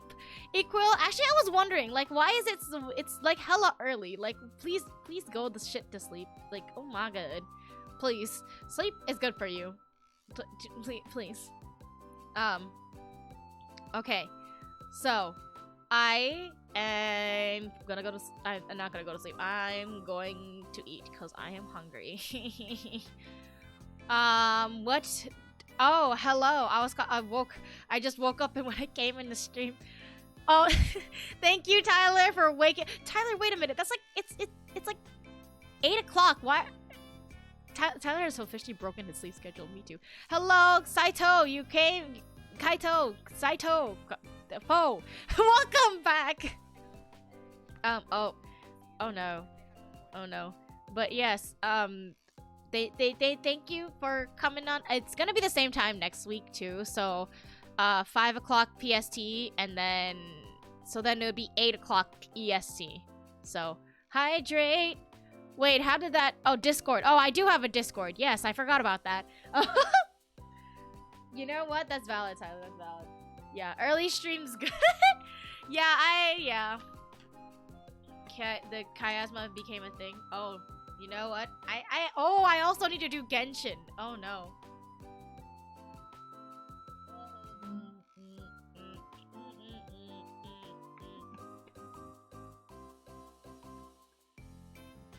Quit the phone. Oh god. I don't even. Ayaka banner is out. I need to get Ayaka, but I highly doubt I'm gonna get Ayaka. So really, honestly, we're just gonna continue. We're just gonna Ayaka's forever. Isn't it like there's a glitch that's like 240 days for Ayaka? Like it just 240, and this is just a whole ass meme. For Ayaka, I'm just like, oh no. But yes, maybe Genshin Wednesdays. I don't know. Who knows? No one knows. 420. Yeah, but then they changed it to until 2.6 ends. Oh, it was intentional. Oh, alright. Okay, understood. Lumao. Okay. Okay, guys. What do you want to what do we want to raid? Do we want to raid? Do you guys want to see League of Legends? Do you guys want to see what? League of Legends, Omari, Fall Guys, Tarot, art, just chatting, or ASMR? Alright. Okay. Good night, Equil. Thank you. Yes, yes, more tarot could be fun. Okay, more tarot, because if you didn't get your reading here, please get it at tarot. Let's see. Let us see if there is who is streaming in tarot right now. Oh, these seem to be a lot of just. Oh, this is look cute. They look. Oh, that's a rerun. Never mind. That's a rerun. There's a rerun. Ooh, who is this? Hello. Okay, they only have like two people, so we're just gonna go rate them, and I hope you guys enjoy it. Thank you for the stream. I'm finally actually ending, so let's see how this goes. Let's do how are we gonna do this raid? Tarot raid.